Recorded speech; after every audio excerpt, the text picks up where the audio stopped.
And we're live. Hello, ladies and gentlemen, and welcome to episode 134 of the Fans of Power podcast. I'm not going to do the traditional intro because I've got a perfect quote for this episode. I'm going to quote Disappearing Act. Now we have him. I've waited a long time for this. James Eatock has returned to Fans of Power podcast. Oh, I yeah, and see Joe what you did Motto's there. here That was too. that was a good lead in as well. Straight to my heart. Quote an episode, and we're off to a good start already. I know. I just kind of made that up. I had no preparation. I was just like, you know what? This sounds pretty good right now. That's what I'm going to do. So as we were I was waiting to listening. I was like, start, if he gets this quote wrong, I'm taking him to task. and you would have every right to, and Joe would jump in and kind of egg it on. Yeah. Yeah, we already had that issue with Crawl or Kroll or whatever from Daimar the Demon, which we'll be talking about later. So that ought to be fun. I mean, it's because there's been so many things too, and I have to give credit. I give credit to James all the time on this podcast, for all the correct spelling and stuff like that. Because it's without all these wonderful New Testaments and stuff like that, that That's a great book. It is a great book, just like the Old Testament too. But yeah, if we didn't have James's knowledge in these books, I would be thinking that Azrog's little pet dragon was Garg, not Karg, and things like that. Yeah, it's always that funny thing. It's like when you hear those names heard in episodes, and I remember when was it Quest for He-Man with Plundor with his giant pink bunny ears. When that episode, we didn't have any scripts, and I was like, oh, they're on the planet Dradus, because I was like, I couldn't figure out. Then at one point I thought it was Saturn, like an abbreviation, or an abbreviation, what do you call it when you mix a word up with the same letters? Oh yeah, what's where you spell it backwards, kind of? Yeah. Kind of thing, yeah. Oh God, I know what you're talking about. But my. Yeah, sorry, I'm waffling. But yeah, so I kept thinking it was this, and then eventually you get the scripts, and it's like, oh, it's Trannis, or Traannis, and then Mattel come out with their map of the, I think it was like one of the universe maps that came with the classics figures, and on the map was Dradus, and I was like, ha, you shouldn't still be reading my encyclopedia. 2001, I mean, I think they actually fixed that, but I remember saying to Scott, the map, it's wrong, it's my fault, it's wrong, don't read that book anymore, But yeah, sorry, I've kind of just glossed over this intro and started talking already, so apologies. No, that was the whole point. I said, yeah, and Joe Motto's here too. But that's just saying that. Yeah, shit in the background, Joe. Yeah, whatever. The guy that wears the mask. There's a whole ton of people in the chat room, and I apologize if I won't get everybody's name, but there's a ton of people. Again, we thank you for joining us because it's going to be a fun episode, because we're going to be finding out some stuff about what James has uncovered and unearthed again. It's just when you think, I've said it so many times, just when you think you've seen it all, you haven't seen nothing. I mean, you got to think of the amount of stuff that James has shown and acquired that could have been lost through time. First, like he said, he's shown us the Masters of the Universe Filmation Bible, then the Hero Son of He-Man Bible. Hell, he even got us, Return to Terror Island, or Return from Terror Island, that mini comic that we would have not known about. And then, of course, the big one, the Whopper, the one we'll be talking about Hero in the Land of Legend coming up here. But, man, I got to credit you for that. And it's obviously that the stuff doesn't just fall in your lap. You do obviously do a lot of, research and trying to find things and connections, and it's great. But it's like I say, I believe some people are meant to have this stuff.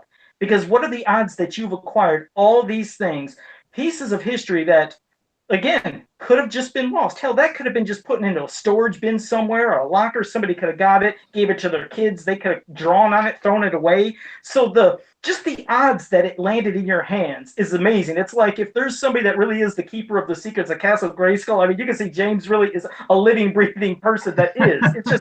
It's unreal, man. That feeling, I can't even imagine what kind of feeling you have when you get this stuff. But go ahead. You're going to start with it. The Land of Legend thing was fascinating, because the only time I'd ever seen it was at the Land of Legend thing. Ooh, there we go. Look at the size of it. It's slightly bigger than my head, which is big. So the only time I ever saw that was when we did the San Diego Comic-Con in 2006. And we had I think it was like the Tower Records, because Tower Records and BCI were working in unison to promote I think it was the She-Ra DVD that had come out then. And people come up to the table and they have you sign stuff. And I was the other side of the table. And this guy walked up with this Hero Land of Legend thing, and he put it on the table, and Lou was like, "Oh, I remember this," and Lou signed it, and I'm standing there going, "What is this?" and like, I'm not thinking about it because I'm just, digital camera, and I'm just randomly taking photos of the event, and I took a photo of Lou signing it. So all I had for the longest time was just this really kind of, it was a photo of Lou signing something. You'd have to really blow it up and then rotate it, and you could just about make out what it was. So I could always like see the cover at like 10 DPI or something. It was like really poor quality. But that was like 2006. I never actively went looking for it, but it was a friend of mine who I need to pimp out sometime and be like, this guy helped me find all this stuff. He's like a Ghostbusters collector. He recently it got quite a bit of internet coverage 2 days ago. He restored the Ghostbusters animated pilot, which was the kind of 4-minute trailer they did, which I saw that on Facebook posted. Yeah, that's the one. He was responsible for that. He found the original master reel, got it digitized, and then he went frame by frame and restored it. So he's a Ghostbusters art collector, and he said, "Oh, this guy I know has got all this Filmation He-Man art. Are you interested?" And I was like, "Yeah, of course I am." That's a ridiculous question, but no, it's this guy who I'd only started talking to maybe early this year. So yeah, he was like, "Oh, I'll put you in touch with him." This guy was like, "Oh yeah, I've got this," and I think I've shown you too some of the artwork that was acquired, like the I think it was like the Power Tour thing, the Dawn of Dragoon kind of layout artwork, and just like various little and that's where I got the Eye of the Power lightning effect from the promo thing, which was like a unique thing. But then one of the things was the hero book, and I was like, "Oh my god, I can actually." And aside from this, I think I might have mentioned it to you. He had like all these Filmation shows that never were, like the Black Star spin-off, which was Bright Star. What? Yeah, there's all this artwork for like this show called Bright Star, and it's just like, ooh, that looks. So I haven't got that myself. I need to acquire that at some point. So I was like, I'd love to show that off. And it's basically like, it's not like, I don't think it's a She-Ra version of like, He-Man, there's his twin sister. I don't think it's that. It's Black Star, like, another thing. It might be another Earth astronaut, but it was, a Bright Star. I was like, where's this come from? I never knew this. There was all these other shows that never made it to air. There's a lot of the stuff that we knew nearly made it to air, like Bugsburg and stuff like that, which was like the last Filmation show they were working on alongside Bravo. And it's really sad because you look at this thing and it's like coming fall 1989, kids animation is going to, and you're like, 7 months prior the studio just closed. So it's such a shame that all this material exists for something that's never happened. And Land of Legend was never ever going to happen because this was done in 87. He says, looking at the back, 87. So it had 2 years to be developed, and obviously for some reason or another, as we'll discuss, it never got developed. But yeah, I come across this booklet and I was like, finally I own it. And I went through it and I was like, yep, this is what I'd hoped it would be. So yeah. You must have lost your mind though, having that and reading it and seeing all the stuff that you probably wondered about, like what the possibilities were. I mean, that's the thing. Like, there was a Lou Scheimer book that Andy Mangels published a few years ago, and in that Lou talked about the hero book, and Andy had done his research, and it kind of referenced certain bits, but still not enough. And I was just like, I wonder what the entire booklet looks like. So you go through this, and it's like, oh, interesting. And it's really, I mean, it's fascinating. Like, sorry, I feel like we're jumping ahead, but yeah, in short, I got it. So yeah, there we go. Now, can we at any time expect, I mean, whether it's for us to purchase or what, I'm sure that maybe you'll show us eventually what's hidden within the secrets of that book. I mean, is there just images? Is it? Well, no, I mean, like, I'll talk about it on the podcast today and like go through page by page as, Okay, or you could just send it to me. I mean, I could take care of it for you. No, you shut the hell up, Joe. He's going to share it all here. So I'll go through it page by page today and kind of read it like, at the end of every page, I'll go, blown, blown, you'll know it's time to turn the page when you hear this sound, that kind of thing. I remember that. There you classic go. Peter Pan record books. So I'll go through it today. And yeah, eventually, like, I'll get it all scanned. And then, yeah, I don't know, I've got my blog, but I don't use that anymore. So I'll just try and get it on somewhere, like whether it be heman.org or just a website and be like, look, you can read it now. So I think the times of, putting something on a website and hoping that it's like the days of the website, dare I say, are kind of dead. It's it's all about social media these days and stuff. So it's yeah, I don't gain anything by saying, hey, come over to my website and look at it. It's just like, oh shit, I'll just put it on somewhere, and hopefully people just look at it, free of charge. Well, again, maybe it's on Facebook. Jesus, yeah. No, but it's a credit to your character to do stuff like that too. That's, I mean, you could just easily just take all that great information you have and just keep it for yourself and say, screw everybody, nobody's going to see this stuff. So you just to share it with everybody. Like I said, it's a testament to your character, and we appreciate it so much. Oh, thank you so much. Cheers. But before we do get to Hero on the Land of Legend, figured I want to hear the update, and everybody else does too. We want to hear what's going on with the return of Faker. I know you want to keep us updated on the progress of that and possible release date, because you and Dusan Mitrovic are working on that, and I know it's going to be amazing, but I figure I'd let you speak on that. Yeah, I'll try and wax lyrical as best I can, because it's an ongoing thing. Like me and Dusan, we kind of yeah, that guy's hopefully he's in the comment section. That guy he's there. He's a legend in the land of legend himself. He's just the amount of work he puts into it, and it's like, I've tried to do what he does. Like, he'll say, we do these tests where it's you've got to trace, like, just trace one frame of the Filmation show, and like, I can draw to some extent, but I'm trying, use it. He'll give me the brushes, all the different techniques to use, and I've got my Wacom graphics tablet. I mean, the fact that my Wacom graphics tablet is 18 years old may be a problem, but it still works. It still does the job. And I'll try and trace, and I'll try and get the line weight and everything, and I'm just like, I cannot do this. And I'll say, oh, we need this sequence, and it'll be like, there you go. A few days later, I'm like, how, what he did for the Tila sequence, like, Tila walks in the shot, Tila looks up, down, left, right, exits this way, exits that way, walks forward, does a cartwheel, all these things in one sequence. And it's like 300 frames, and that's like all these different expressions and stuff, activating the freeze rays in there, because we've got a freeze ray moment, or a stun beam, whatever it is these days.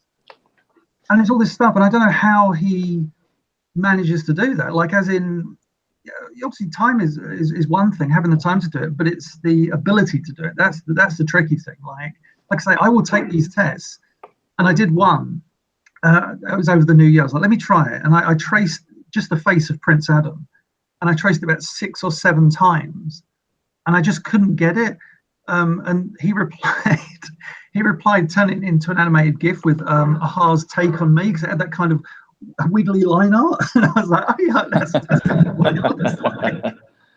But at first I was like, why has he sent me a video back? And then I clicked on the order. I was like, that makes sense.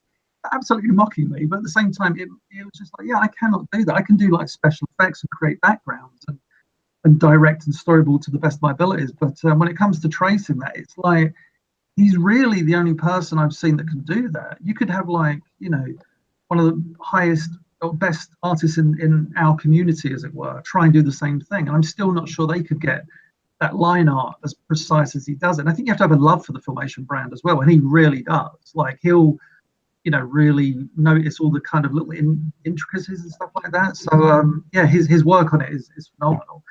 And yeah, this isn't revealing too much, and I'm sure he'd be more than happy to tell it. But like, when it got to, I think, early this year, like Christmas, New Year, we're still working on it. I was like, I'm going to go visit my parents for Christmas, and we'll work on it back and forward. And it was the scene 3, which is Faker captures Orko, big reveal. And yeah, it was like, oh, Faker captures Orko. This will be a fun scene. And for some reason, we couldn't get it together. We were kept butting heads like a lot. Not in a horrible way. It was like, you mother, nothing like that. It was just like 2 guys who didn't have different visions of the same, but it was just like, oh, try this, try that. But if you do this, then this kind of, it's amazing when you think of that Filmation storyboard and their style of animation. It's like, oh, it's so simple. It's like, believe me, it's not. When you've sat there and tried to put it all together and tried to work stock into something, like, oh, well, this works with that, but then this is out of thingy and that background, and it's mind-numbing. It's just like, oh my god, how are we going to do this? So we got into this butting head situation where it got to the point where we're like, are we going to keep doing this? Not in like, it's dead. It was never dead, because we both have a passion for it. It was just like, oh, this is exhausting. And I think we just exhausted ourselves at that point. So we kind of took a while to get back into it. And as I speak now, like, we're really into the flow of it. Like, I've sent you guys some of the clips, like, and from like, was that scenes 3, scenes 4, and scenes 5, I think you guys have pretty much seen, or maybe 3 and 5, or maybe just 5. Anyway, yeah, it's coming together nicely. And you know, for PowerCon originally, like maybe tail end of last year, I was like, right, for PowerCon, I want to have the whole thing done, like, you know, from start to finish, from scene 1 to scene 20, whatever, the end. And the realization of just how much animation or how much work is required. Like, obviously, the more you work on a filmation production, the kind of easier it becomes, because you create a stock library. So, oh, we need He-Man kind of talking to someone. Oh, don't worry, we've already got that there and there. But in this thing, we've got He-Man and Faker fighting.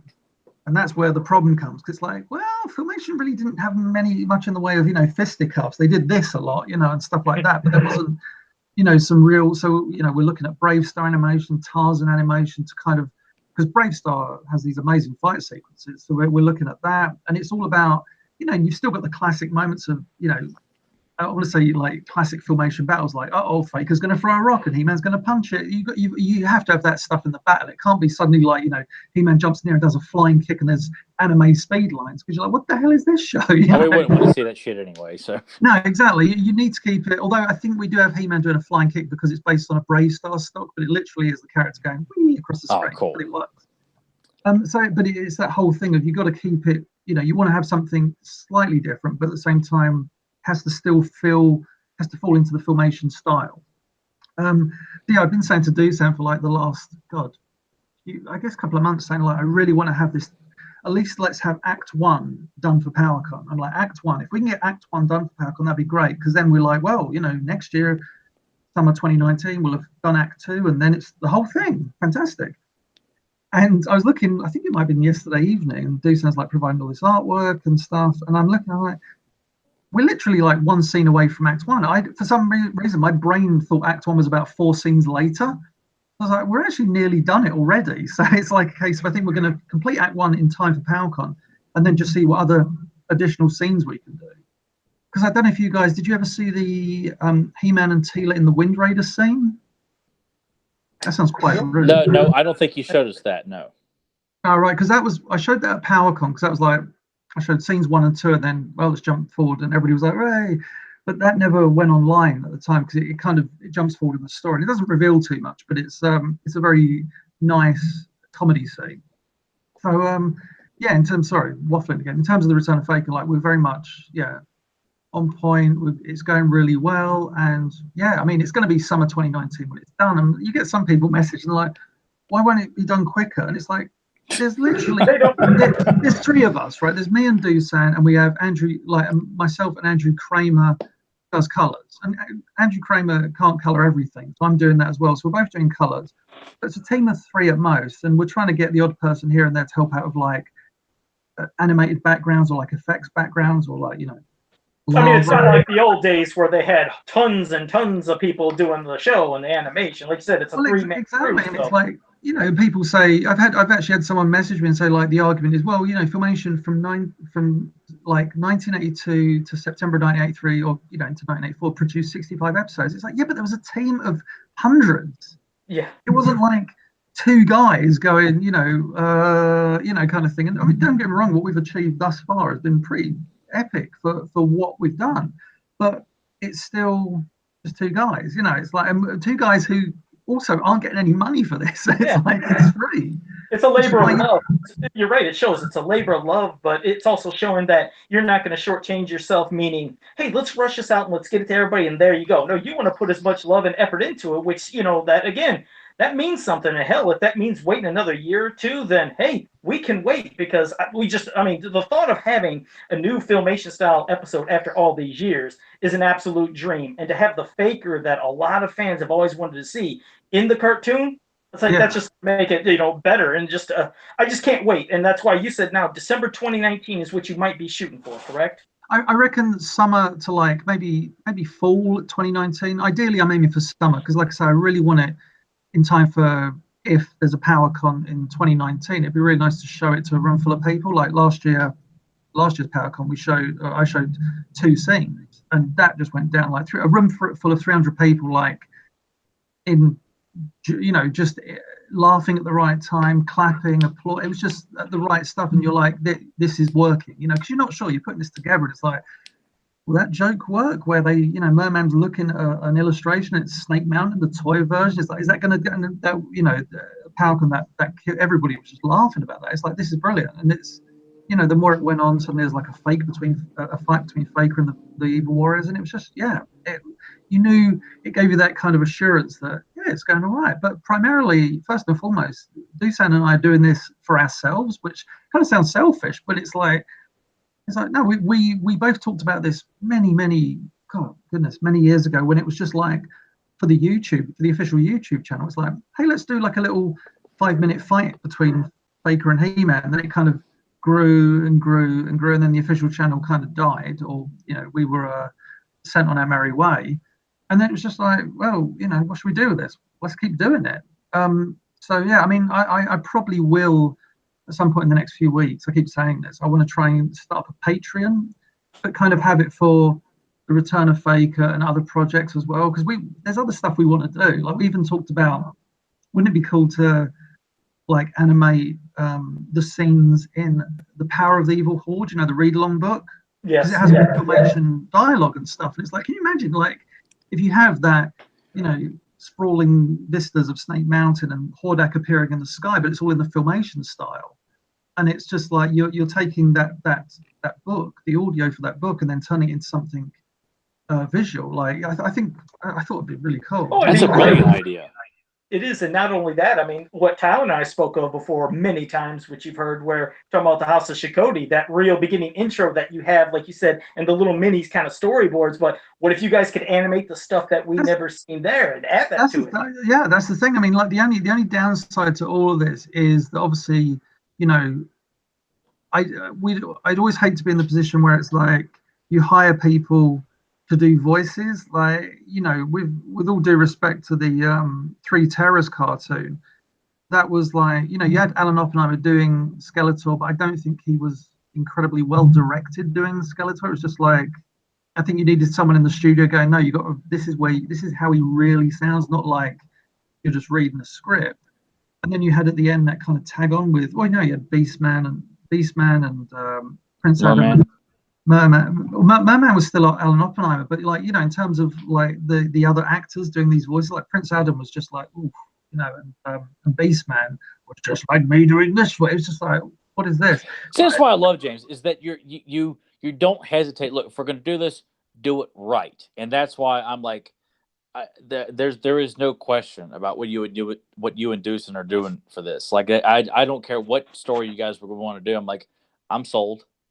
These two guys are in charge of it. That's all I need to know, because you guys are paying attention to those kind of details. That's why we still talk about Filmation today, because of the kind of care that was put into all these episodes and the voice acting, and that's a testament to why it needs to be done for you guys. Because if you guys appreciate it, then I'm quite sure the rest of us will appreciate it too, to put it lightly. And I appreciate that. So yeah, it's one of those things. It's like, you're working on something. It's like, I truly believe what we're doing is really, really good. So yeah, I think when all is said and done, like summer of this year, when people see all of Act 1, they'll be like, oh my god. And then when the complete episode's done, however we distribute it, probably just be on, like, uploaded to YouTube or something. That's when I think, it'd be nice to think like something will come of it, but that's not why we're doing it. It'll be nice, like, because I approached Super 7 originally and said, do you want to do this officially? And there was talk, but I mean, bless them, they're very limited because of the, I don't know, DreamWorks, Universal, all that stuff. And there's all these rules. It's like you can't mention Filmation. I'm like, really? Like, I want the Filmation logo. That's kind of, you can't mention Filmation. It has to be 15 minutes. I'm like, I'm not editing. No, forget 7 minutes out of this film because of this project, because it's, and I get that they have their hands quite tied, but I think they had hoped for more, and it's just the Curse of the Three Terrors didn't catch on as they'd hoped, and it's just like, oh, well, I guess we'll do our own. Do you think they see it as how you're seeing it? Why it didn't catch on? Because when I saw the trailer for it, I thought it just. That's why I didn't really choose to buy it, because I just kind of felt like, I appreciate what they're trying to do, but the quality's just not there. Yeah, in terms of the Three Terrors, you could tell their intentions were in the right place, but I just don't think. I don't want to say it was rushed, but I think to some degree it was. I think Brian actually said it himself. Like, we had these figures, and it was suddenly like, wouldn't it be cool if we did this? And then it's just like, phew. And I remember like reading some comments from people like, this actually uses original Filmation animation. I'm like, you'll be lucky. You know, and I don't think that's horrible. It's just like, you know what got me mad, James? I think what got me mad most about that cartoon was everybody thought that the cartoon was coming back, and that was the first episode, and that was the new look of it. It's like, oh no, everybody, please no. So it was starting to get a bad rep because everybody said that new He-Man cartoon, it sucks, it looks horrible. I was like, oh Jesus, and it kept spreading and spreading, and I was like, no, this isn't. Yeah, there was a lot of negative press about it, and it sucked because you know anything like, you know, dare I say, the new She-Ra cartoon coming. It might be we may all watch it and go, this is the best, or we may all go, oh. But either or, I just want something to succeed, because it's just like I think if She-Ra finds a new audience, even if it's very different, like today, Dusan sent me a link to some official post, and he said like it was the guy who plays the Swiftwind, and it was like about, he said, I've recorded 2 songs for this show, and I was like, songs? I was like, oh no. And I was like, oh no, is this going to be like, because I've said it before. I read the series Bible and the script of the first episode, and I'm like, okay, this is really cool. And it's, you know, it was written clearly by someone who actually cared about the Filmation show, because there's so much influence. Yeah. And yeah, I'm thinking, you know, yeah, okay, we had some Bo songs in the original She-Ra cartoon. Yeah, exactly. But still, that's not something we want to see carried over. No, exactly. If anything, if you carry that over, it's to mock Bo, because Bo was supposed to be a terrible bard, as it were. But yeah, in terms of like this Swiftwind thing, I'm like, oh my goodness, don't tell me like, you know, She-Ra transforms Spirit into Swiftwind, then he like breaks out in a song, like, the song and a dance, and a top hat pops up on his head, and oh my God, with a cape. No, you're right. Everything sounds great in scripted form, but it's how it translates into actually being animated and voiced out and acted out. Yeah, hopefully, absolutely. like you said, and hopefully it is great. Like you said, if it brings in a new generation, it's great, fantastic. But yeah, as long as it isn't too much mocking or any silliness. But you never know what people want these days. But yeah, I know Deucin, he told me that too. I was like, oh God, 2 songs that are already from Swiftwind. I was like, that had me a little concerned. Yeah, I was just like, you know, and yeah, I mean, it's you really, I mean, the series Bible I read was dated. I think it might have been 2017, so maybe early mid 2017, so last year. But between that and now, like any series Bible, look at the Filmation series Bible. That was written in 1982. Months later, they're writing scripts that completely ignores a lot of that stuff. There's no Dr. T.E. Scope or Biff Beastman or Evelyn Powers, thank God. But it's like, you know, that things change. At least we got that in the new Champions of Eternia book. At least we got it there, I guess. That's true. I always remember getting that book and thinking, where's this come from? Then years later, I get the series Bible, and I'm like, oh, now it makes sense. Right. Now, when you say that, though, James, honestly, I know you're very optimistic about this project, and I know that's the kind of viewpoint you want to push to fans, but with that kind of take already, do you feel like they're already veering away from what you read in the Bible, which sounded very promising? The thing I remember about Swiftwind in the Bible was that I thought it was a cute. I shouldn't say that, should I? It was a good take where, rather than, you know, in the original She-Ra series, she just jumps on Spirit and there's Swiftwind. In this one, it was a case of, I think the story I remember reading was that when she first becomes She-Ra, Adora, she's like really careless and keeping her secret identity.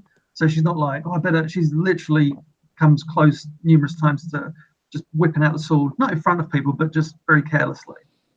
And I can't remember how, but she transforms Spirit into Swiftwind. And instead of like, my flying unicorn, let's take to flight, she's like, I think her attitude is, oh, sorry about that. And then the magical unicorn just starts following her about, almost to like, I think to some degree, where it's just like, oh, you know, they become allies begrudgingly to some degree.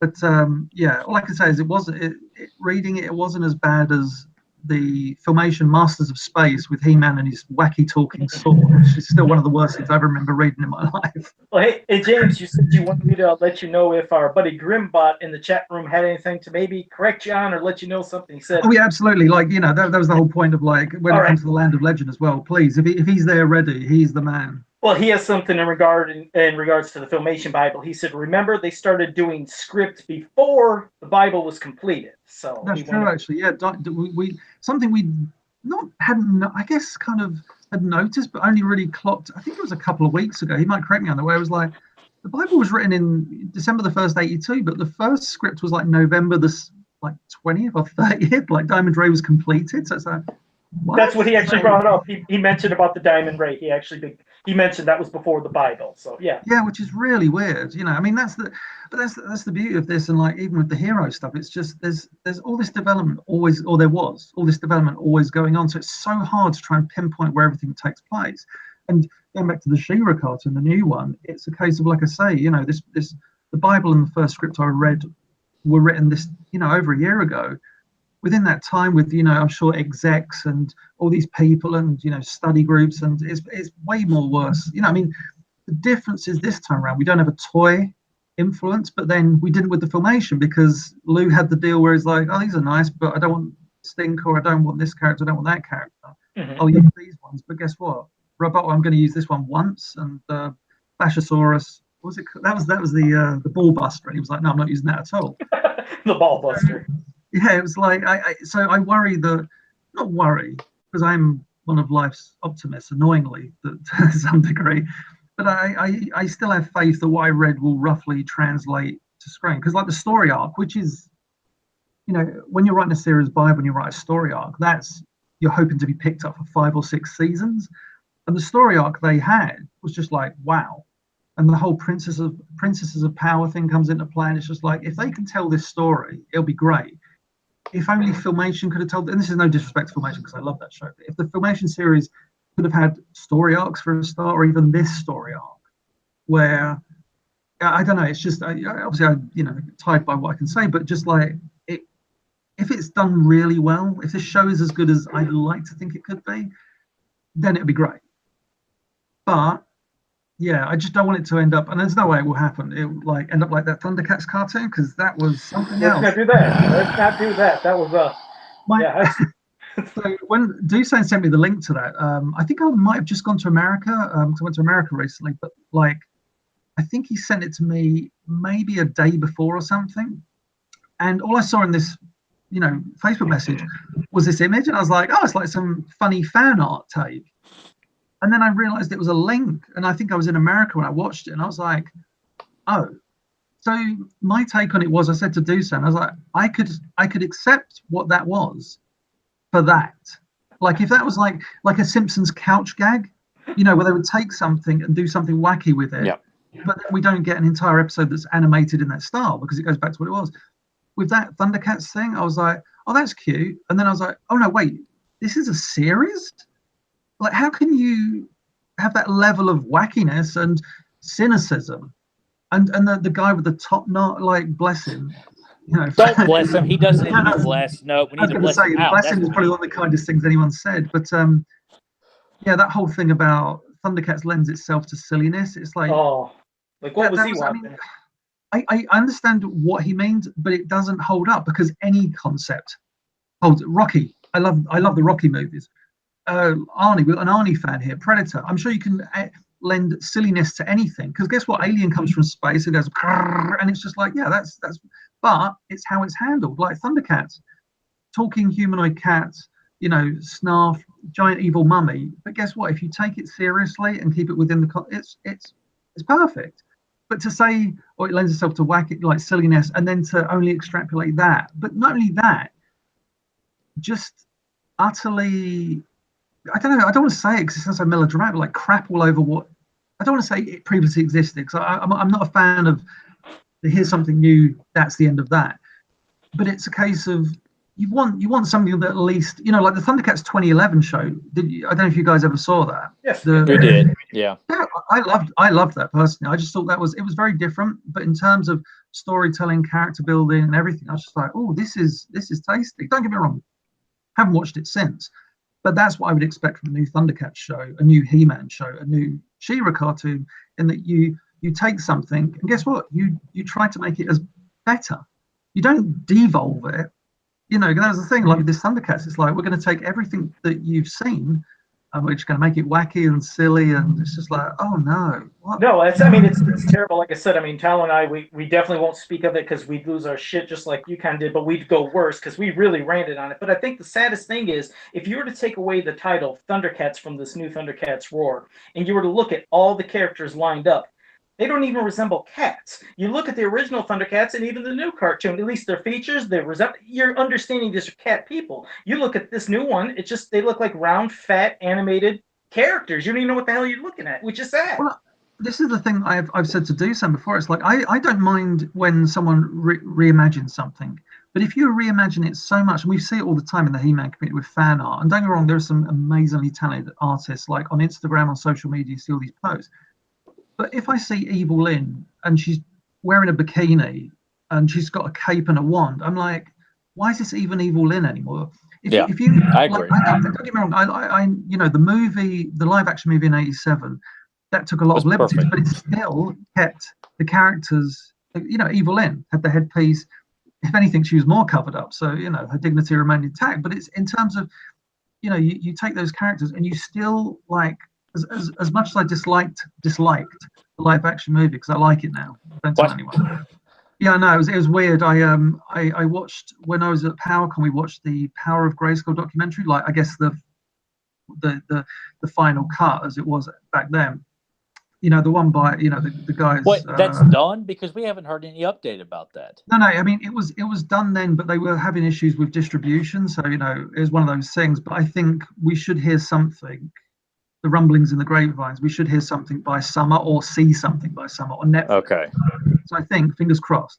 But I watched that documentary when I was in America at PowerCon last year, and it's subsequently changed since. But they interviewed Gary Goddard a lot, and he talked, and I was just like, man, this movie, and they had like the guy who played Pig Boy with the original Pig Boy costume and all this stuff, and I was like, maybe I should give this movie a chance.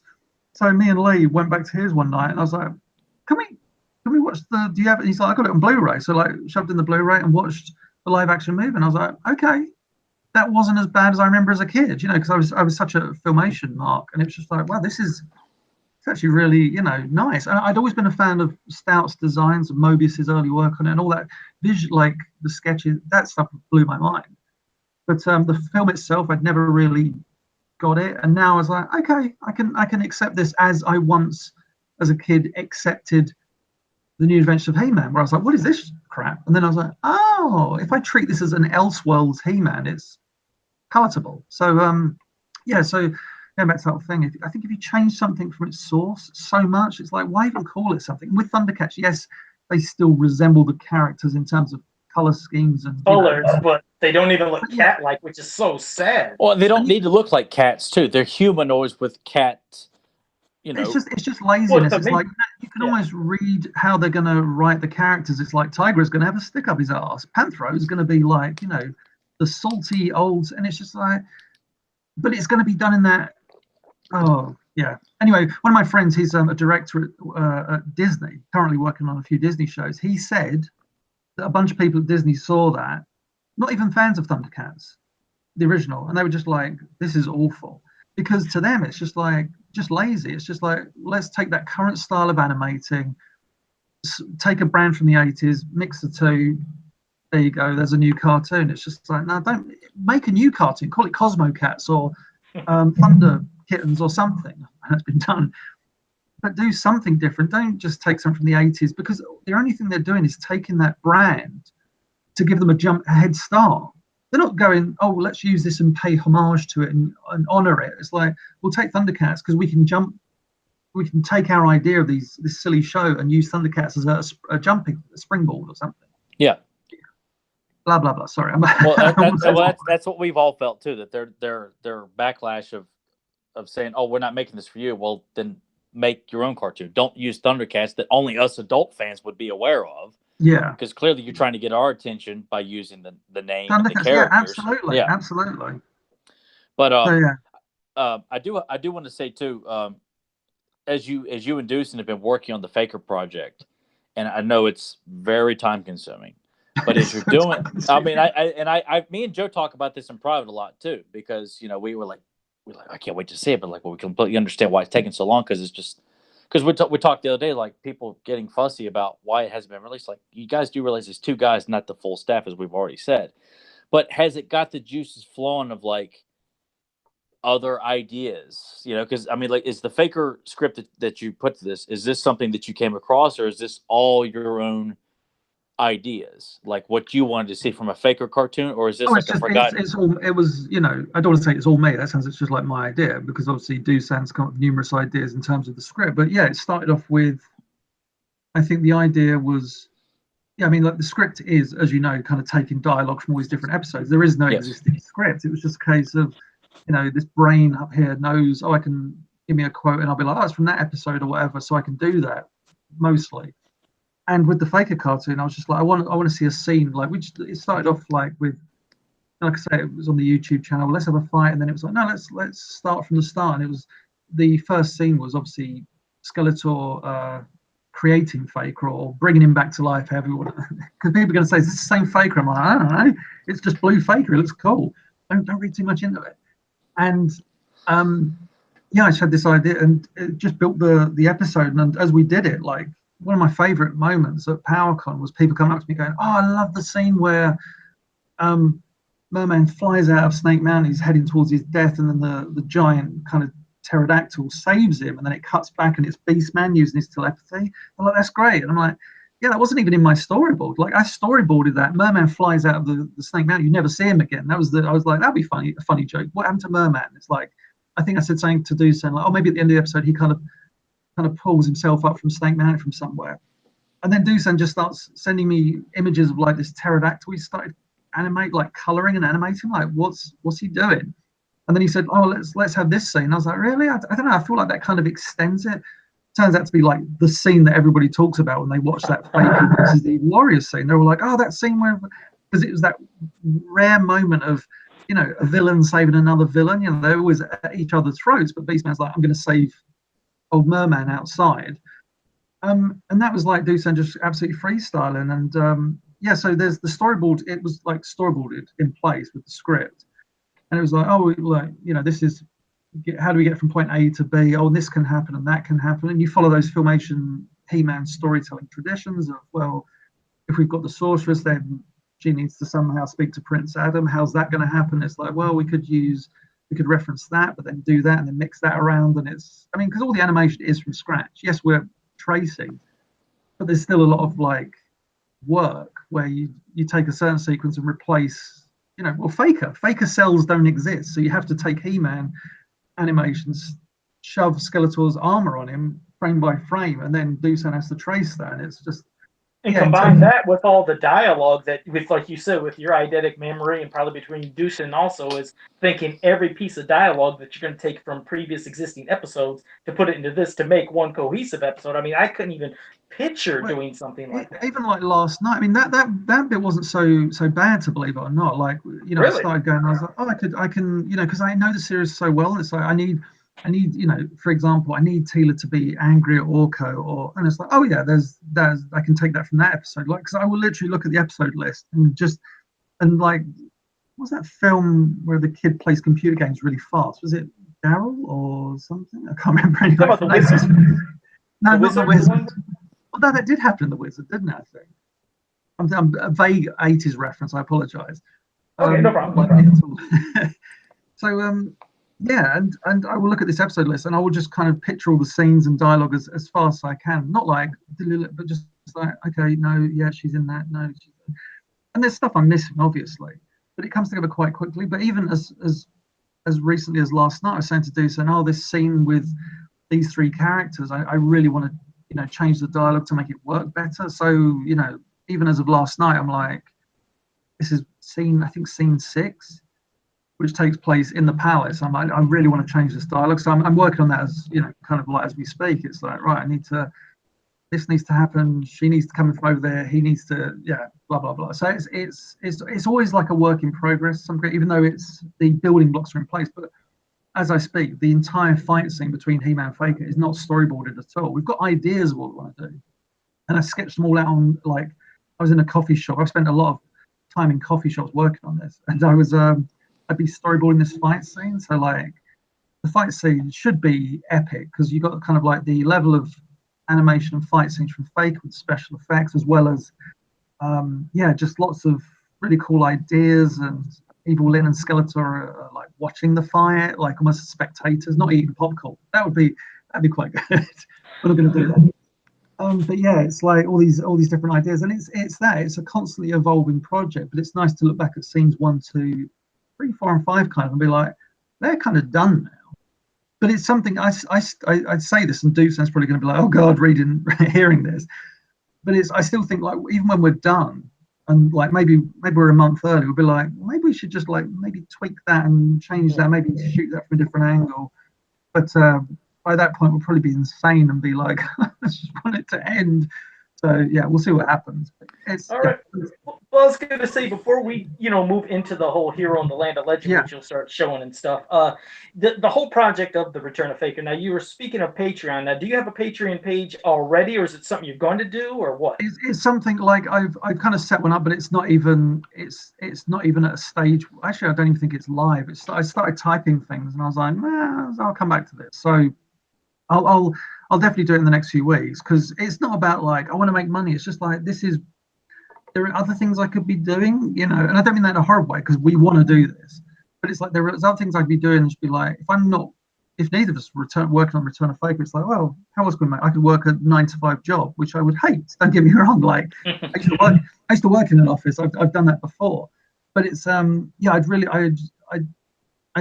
feel that if there was like, if we were not making money, but just if it was just compensating for all this work that's going in, you could turn around and be like, okay, that's, we're going to do it anyway. I don't know what I'm moaning about.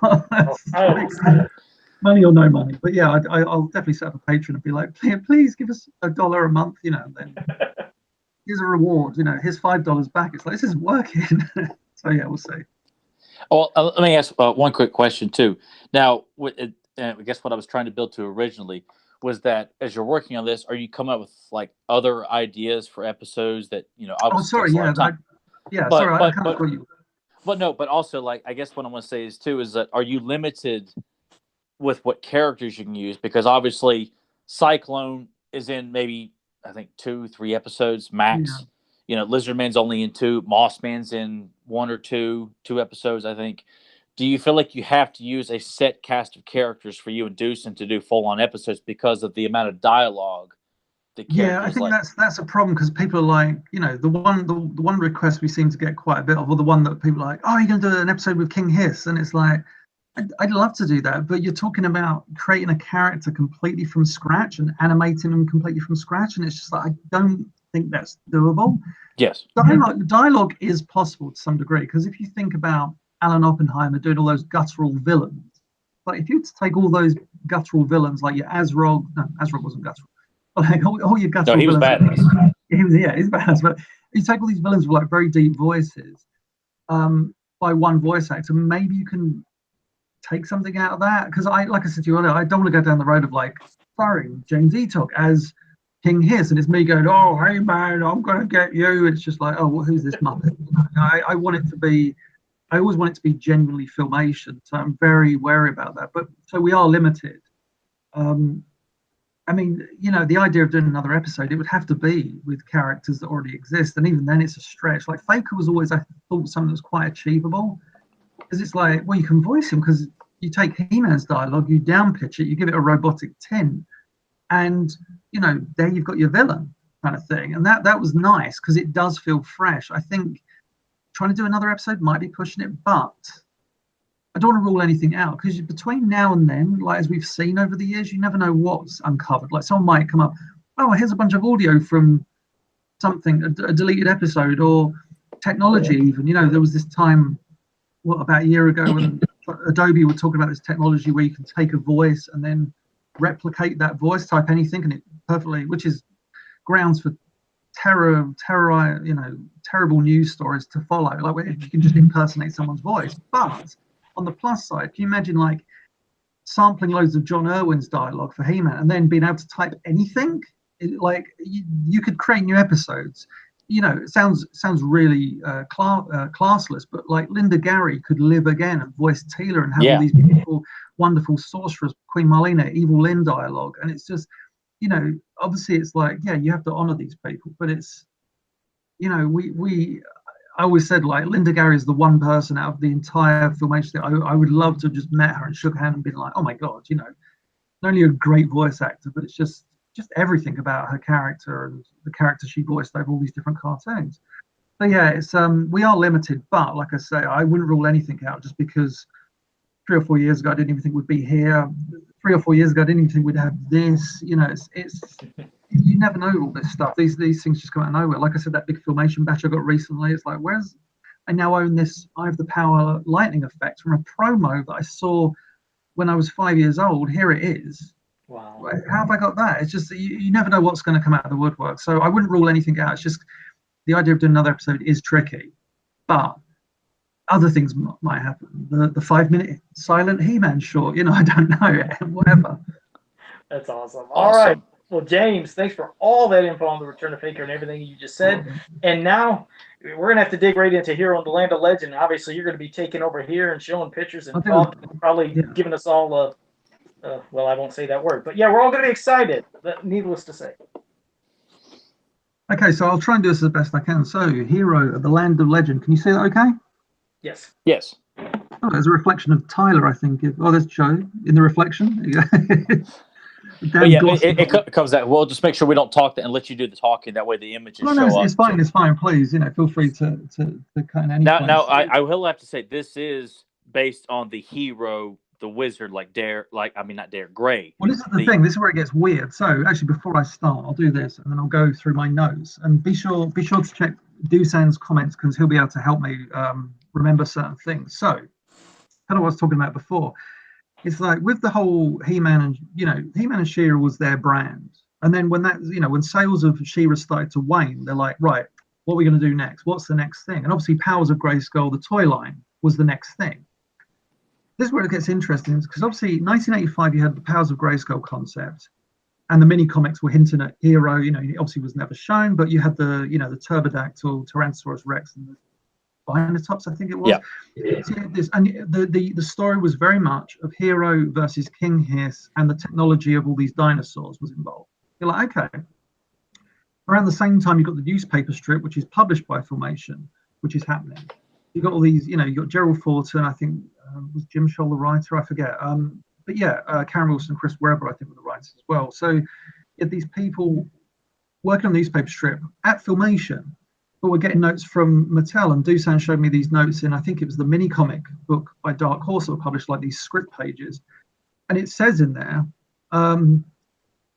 we don't know what Hero looks like, so just draw him in silhouette. This is for the newspaper strip.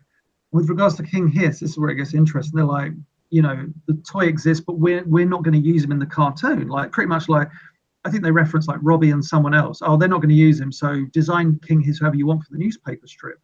So the toy existed. And Gerald Thornton, who was the artist, was just like, okay, I'll do my own King Hiss. So as Joe was the first one to tell me, Joe was like, have you seen this King Hiss in the comic strip? That was you, Joe, wasn't it? And it was the yes. King Hiss with the cape. And I was like, wow, that's weird. I've never seen that before. So Joe was the person I remember coming like to me and saying, like, have you seen this? No. And like, I think you publicly kind of showed it off, and because the newspaper strips were so rare. And Joe's like, you know, I remember posting on Facebook saying, check this out. And she's like, wow, okay, King Hiss, but not King Hiss.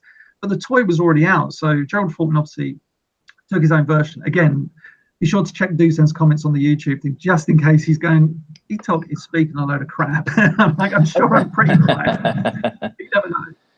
So this is where it gets really kind of weird and interesting. So real quick, I was going to say, Grimbot did just say, he said, the note mentioned that Thornton had some sketches done in November 1985 that could be used. So he wanted, for King Hiss, he said. Okay, so yeah, I mean, like, and I believe that the King Hiss toy was already out at that point, so it was very much like, yeah, King Hiss. Gerald Thornton was doing his own thing, which is like, yeah, I'm going to do my own King Hiss. We don't know what Hero looks like, so yeah, whatever. And yeah, so and then at some point the Land of Legend happens, and then after that we get, you know, the thing that Scott Knightlick uncovered. Was it the Hero Son of He-Man thing? Was that in the classics line? They had like Skeleton and all this stuff, and it was going to be a live action TV show. And the weird thing about that was obviously that Hero Son of He-Man shares the same logo as Land of Legend. My theory is that this one came out first because I think this is 80. I say it came out first. This is dated 87. I'm just going to be sitting here going, oh, I don't know. So you had that concept, and then after that you had, with the live action thing, they were going into the more sci-fi realm. So then the He-Man and Masters of Space happened in 89, and then that led to the New Adventure of He-Man. So there's all these different concepts. So it's near impossible to figure out when and where this happened. So what have I got here? I've got a list of theories. So the possibilities is that Mattel and Filmation, because they had been working together on She-Ra, so they came up with the idea of the powers of Grayskull together, or Mattel said, we're going to do this. And Filmation were like, okay, well, let's work on a cartoon together then. So the powers of Grayskull could have been, and I kind of believe, like early stages being developed as a cartoon. And when the toy line flunked, Filmation were like, okay, well, let's just turn this into this then, because there are numerous things in here that share similarities to powers of Grayskull. You've got the way he transforms into Hero from, he's not Dare, he is, who is he? Or Gray, right? Not in this. In this one, he is he Jack? Yeah, his name is Jack, and then he becomes Hero. Jack? Oh my God, no way. J-A-K, so Jack. Really cool. And yeah, so that he transforms in the same, again, I'll read all this at length, but he transforms in the same way in that he says, this was in the Mattel license guide for Hero, where it said, magic and strength, tempered by heart, he is transformed into Hero of the land of legend, announcing, this bit's not as cool. Like He-Man, I have the power. This one is, I stand for peace. You're like, okay, cool. Yeah, it doesn't quite have the same ring to it, but that I could have done without. But the other thing this shares with the powers of Grayskull is that it's got tech dinosaurs.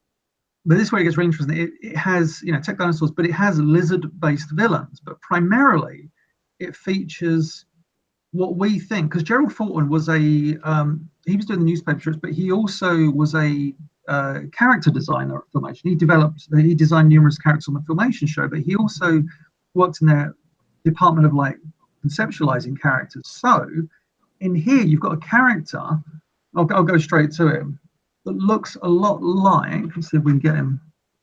Where are we? There we go. This guy here, who looks a lot like King Hiss from the mini comic. Yep, I see that.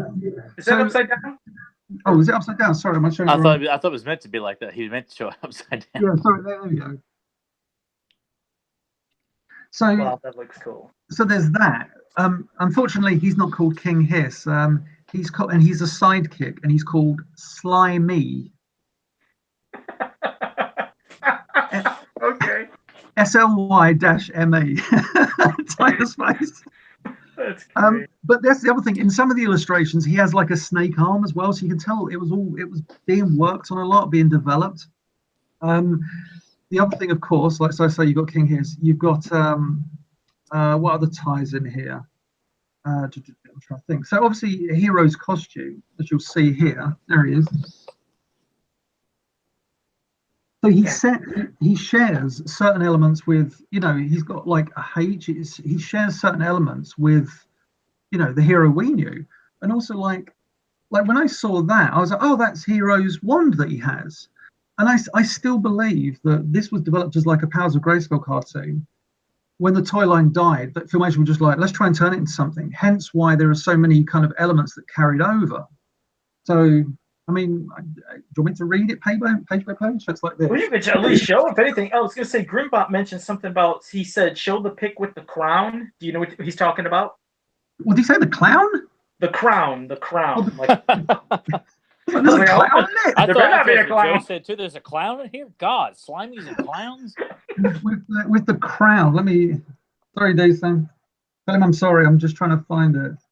Well, we'll just go through it page by page because I can't find any crowns. So, yeah, so it basically talks about Filmation is bringing a wondrous new world to television, a world of emerging cultures, of high-tech dinosaurs and cave people, of strange life forms, of amazing powers, a world that is primitive yet complex, a world where a monumental struggle is taking place between man and monster, nature and evil magic, freedom and tyranny, good and evil. Kind of sounds like Eternia.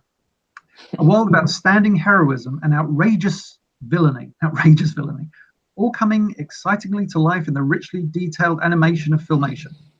This is interesting. The setting is legend. So the place is called Legend, a land in its infancy. On the side of good are the naturals, a collection of tribes and people whose values are humanitarian and ecological. You can already see where the morals were going to be for this. You know, Oh yeah. Don't pollute the land, kids. Let's just chop this snake man in half. Opposing them are the Saurians, believing that their reptilian race is superior to all others and that humans must be subjugated. Yeah, that's the word. The outcome of the struggle, upon which the fate of the land of legend depends, rests on the shoulders of a remarkable boy in his late teens, a boy with a secret dual identity, a boy with access to fabulous powers, a boy who will become hero and the land of legend. So that's that. Blown, blown, and then you turn the page. All right. So yeah, then we've got this huge illustration here. You see it? Yeah. So look, what's that? That looks like a turbodactyl to me. He's flying on. These all these kind of like weird lizard creatures. Damn, it looks cool. So, yeah, they all have mechanical parts. That's pretty interesting to see all that. He's got a backpack. I don't know what that's about. He's like, you know, he's got wings. I was gonna say, as long as they weren't infected with some crappy technovirus, but yeah, keep going. Here's a cast. Oh, you're gonna love these little creatures on the thing. So like, there's Hero, right there. And look at those little guys there. Look how awesome they look. Little widgets or trobits, kind of like an amalgam of both. They are. So we didn't get any machines, unfortunately, huh? Don't start. Okay. Hero of the land of legend, Jack. So his name's Hero and Jack. Magic, strength, and heart. Oh, what happened there? Did Joe fall over? Hold on. I had a weird message that shut my screen off. Hold on. That's all right. Don't worry, man. I don't want to start talking and being like, look at this, Joe, look at this thing you're never going to see again. They'll be like, ah! Wait for it to come back. Is this good television right now? I'm not sure. You know. No. This is fascinating to hear all this stuff. I mean, hell, you even mentioned that the whole Hero skeleton was his live action. Like, where did that come from? That was just news you just kind of like. Oh, sorry. That was that was Scott Knightlick. Like when he was working on the classics line, he uncovered a Mattel Bible called Son of He-Man, like dated 1988, and it had Skeleton. I think that was Skeleton. That was the whole. They were going to do this live action TV show that kind of was mind blowing in the sense of not great mind blowing, just like what were they thinking? So I don't know. I think that's more up Danielle Street, Danielle Galeta, you know, Penny Dreadful. I think she's the expert when it comes to the Son of He-Man Bible because she read it. That was at San Diego in 2014. Yeah, in the Comic Con. She was in a bar reading it. She was like, "Oh, let me tell you all about it." And I was like, "I'm going to drink." But yeah, she. I think she wrote it. I think it's all on the org somewhere. That's not the one Hero series that was proposed by what I thought was like Lou Scheimer, where you've got Dare, the Jungle Boy that's adopted by He-Man. No, that was the '96 one, wasn't it? That was the Lou Scheimer Productions. Okay, that's what I thought. I didn't know there was another Hero. Oh, there's so many, Tyler. God, man, that's news to me. I just talked to Danielle yesterday. Holding back on you, man. No. If you speak to her, she'll ask her about like the whole Bible thing because I think there was a post somewhere on the org. I mean, like it's one of those things that I don't think there's any disrespect. It's just like another concept thing. It's just like mine and the whole skeleton thing just instantly turned me off. I hate that name anyway. God. Yeah, it's a terrible name, skeleton. There was it in the Masters of Space proposal where they were going to have was it Skeletor's nephews and it was going to be like Funny Bone and Honeybone. Oh God! My head is hurting. Like where they were just borrowing stuff from like the Groovy Ghoulies or something. Whatever, it was just awful. Oh, I think it's best I didn't know about that. Yeah, probably best. Yeah. Are you back? You're back with us, Joe, right? For some reason, Hangouts actually just kicked me off. It said you've been kicked off, and it had an issue, so I had to put myself back on. Sorry about that. Okay, that's all right. I'll continue with this page, which is a land of heroes. So I've shown you these wonderful creatures and characters. Yeah, I'll wax lyrical about this. Okay, hero, magic, strength, and heart. These three cardinal powers have been bestowed upon the extraordinary youth known as Hero. His alter ego is a very special mortal, Jack. When Jack places one hand on his heart, flexes his muscles on his other arm, don't have muscles, and incarnates magic and strength tempered by heart, he is transformed into hero of the land of legend, announcing, "I stand for peace." Oh boy. Hero has the ability to exert a magical influence upon organic beings, animals, and plants alike. The only power he must still develop is the wisdom that comes with age and maturity. Jack, as a child, was adopted by the jungle-inhabiting tree tribe and has become its most gifted member with strength, coordination, courage, intelligence, and a special sensitivity for the downtrodden and those unable to fend for themselves. So, and then we've got Leandra Cara. That's where it gets interesting. So this is Leandra. This lass here. Okay. We'll call her Tila. The desert province of the Road tribe has its own hero, Leandra. Leedra? I guess Leedra. I'm trying to make it like Earth. Yeah, Leedra. Okay, Leedra. Who has at her command the full force and powers of the elements of nature, flight of the high winds, strength of the crashing waves, speed of it sounds like Brave Star, speed of a shooting star, heat of the blistering sun. Oh, she's killing Brave Star now. Energy of the crackling lightning, chill of an Arctic frost. How many things does she have? God. Explosiveness of an erupting volcano. That's it. That's all she has. So she only has those few powers. Oh, yeah, that's it. Huh? Unknown to the Road tribe, this is where it gets interesting. Leedra is their own Kara, who was taken into the tribe as a foundling. It was she who discovered Chroma Cave, the vast high-tech cavern that serves as their home when they are not traveling. There she also discovered Brainstorm, a blob-like mass of brain matter pulsating in a crystal globe. When Kara takes out her flute and plays the haunting melody that Brainstorm is known to sing, she transforms into the radiant Leandra, enigmatic leader of her people. So she's got a dual identity as well. Everybody's got to have a dual identity. So these little guys, these wonderful creations, I think these are the Powizers. Powizers. Powizers. These, yeah. Oh God, straight away. These three small comical wizards are the guardians of the powers of hero. Tuffy, T-U-F-F-E-E, the feisty Powizer of strength. Madge, M-A-J, the absent-minded Powizer of magic. Heart, that's the other name, Heart, the sentimental Powizer of heart. Okay. Oh dear God, they sound like the three scientists from New Adventures that would. Yeah, that's what I was thinking. Oh my God, that's what. Oh no, don't tell him. No, you've said something that I said to Doosan. That's a stretch. Doosan was like, these sound like the scientists. I was like, no.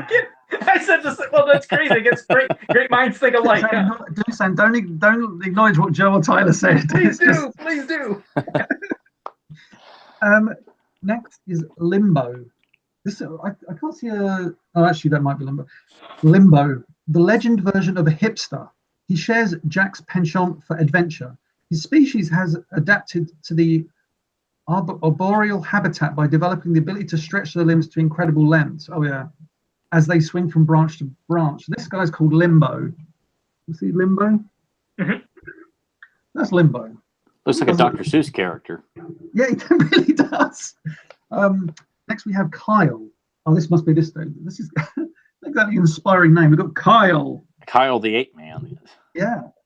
So Kyle, the wise lead man. Why not leader? The wise lead man of the Road tribe. He is judge, jury, and lawmaker for his clan. A soft touch with Kara and the other Road children. He is always ready to defend his people to the last breath. Oh. So now we've got the villains. Here we go. Oh boy. Oh boy. I'll give you the rundown of the names. Oh, all right? God. They're slimy. God, this looks like something. I mean, yeah, this is like a groovy ghoulies written all over it. They're supposed to be selling us the best thing, the best unknown thing ever. Right. The land of villains. So this big dude with the spinning tail and the robotic legs. Oh, goofy, that's fantastic. He's called Horosaur. Stop laughing. Seriously, because if you start laughing, I won't. Jesus Christ, man. Right, let me describe Horosaur to you. 10 feet tall, half man, half Tyrannosaurus. I would just love to see James and like a meeting trying to sell this concept to a studio. Like, oh no, wait, don't laugh. You got to hear this. This is great. Oh my God, I mean, emphasizing peace and heart and love and joy and slimy. Oh my God! It's literally it's the thing where I read this and and by the end people are like, yeah, let's never speak of this again. God. Right. It's like we were so excited, but now it's almost being joked. I know, up. man. I thought this was like this uncover art. I'm like, oh my God, man, this is. And these names, Jack. I mean, oh wow, that's terrific. That's original. Wait till you get to the names of the villains. Right. Okay, we're gonna have Larry and Paul, but go ahead. Right. So the pterosaur, frightening blend of half man, half Tyrannosaurus. That description kills me. Right. It's a frightening blend of human torso and dinosaur legs. Stop it. God. Right. His nightmarish reptilian eyes glow wickedly yellow as he weaves his spell of joke on. A joke, I'm sorry. His spell of evil magic. His hollow, disembodied voice strikes terror into his adversaries, and his most distinctive characteristic is his tail, which he uses to swat his enemies, to pound when he's mad, to swing from trees, and to propel himself in flight. Okay. Horosaur has made a compact with the cosmic forces through which he has been granted supernatural powers in return for a pledge to apply to those powers to evil causes. That's the most complicated sentence I think I've ever read in my life. Chief among his abilities is the telepathic control of certain kinds of chromosaurs. Horosaur is obsessed with the domination of his saurian race over all others and the enslavement of all humanoids. Yeah.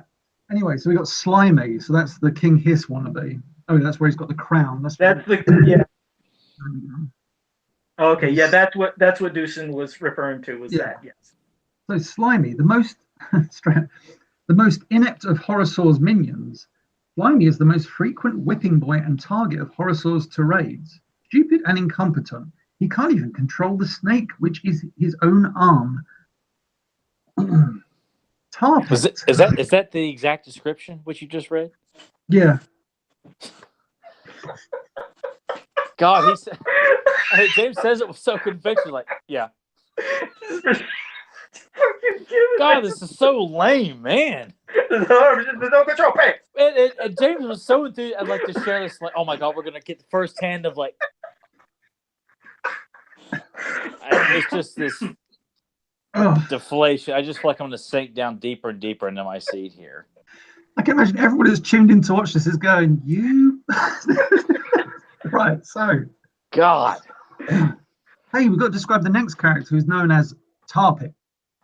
Okay. Not Carpet, Tarpit. So Tarpit is this guy. The green guy is Tar Pit? Want to wonder how he's described? No. This walking blob of tar is made up of eyes and mostly teeth. Wherever he goes, he leaves telltale puddles, tar puddles. Right? Oh my God. Then we got Troglosaur. This brutish pug-nosed. Tyler, just sigh. I'm looking for Joe to like that, wipe his eyes off or blow his nose or something. Let me tell you about Troglosaur. Troglosaur is this guy. God. That's like a knockoff of a Trachodon from Creatures of the Tar Swamp. And a bad one at that. Here we go. This British pug-nosed saurian, a blusterer, is freakishly hybrid. It's like odd words, James. It's like James is realizing what the hell is that? That's how your tone sounds as you're reading it, as if you're reading it for the first time. You know. Oh man, this is very therapeutic. My ass off. This brutish pug-nosed saurian blusterer is a freakish hybrid. Sending it Bustera? Like blusterer. Like so he's like, you know, when you're like blusty, like, so he's a blusterer. I don't know. Yeah, who is in the forefront of the menageries of monstrosities who help Horosaur wage his war against the naturals. Oh, you got it right. So that him? My God, this is like the worst lineup of villains ever. Right. You got to guess this guy. Well, no, don't guess this guy's name, but as soon as I say his name, your eyes are going to roll. So we got this guy here. And my little monster. My pet little monster, whatever the hell. So he's got one eye. He's called Eyesore. It's okay. Eyesore.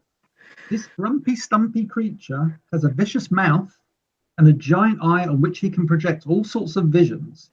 He is Horosor's living view screen. So now we got this one. This is cool.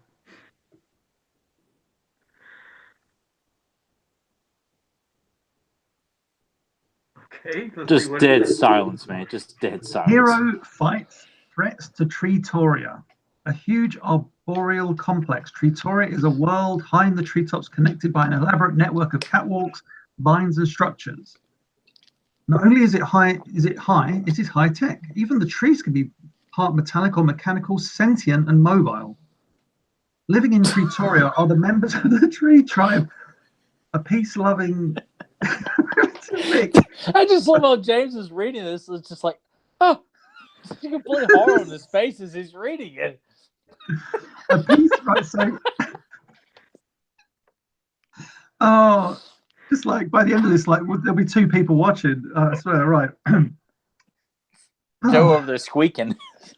Living in Treetoria are the members of the tree tribe, a peace-loving, primitive mix of peoples and races. They are in the process of developing strong and mutually beneficial relationships with many other species, representing all manner and stages of life forms in legend. But their existence is threatened by Horosor and his evil forces. And the person who has to muster and master all of his considerable powers to meet the challenge of Horosor is Hero of the Land of Legend. Tiny custodians of mighty power. Oh no, this is the Powerses. This is the Powerses in action. Ugh. So, you mean way? So, Hero is not alone in his fight for right.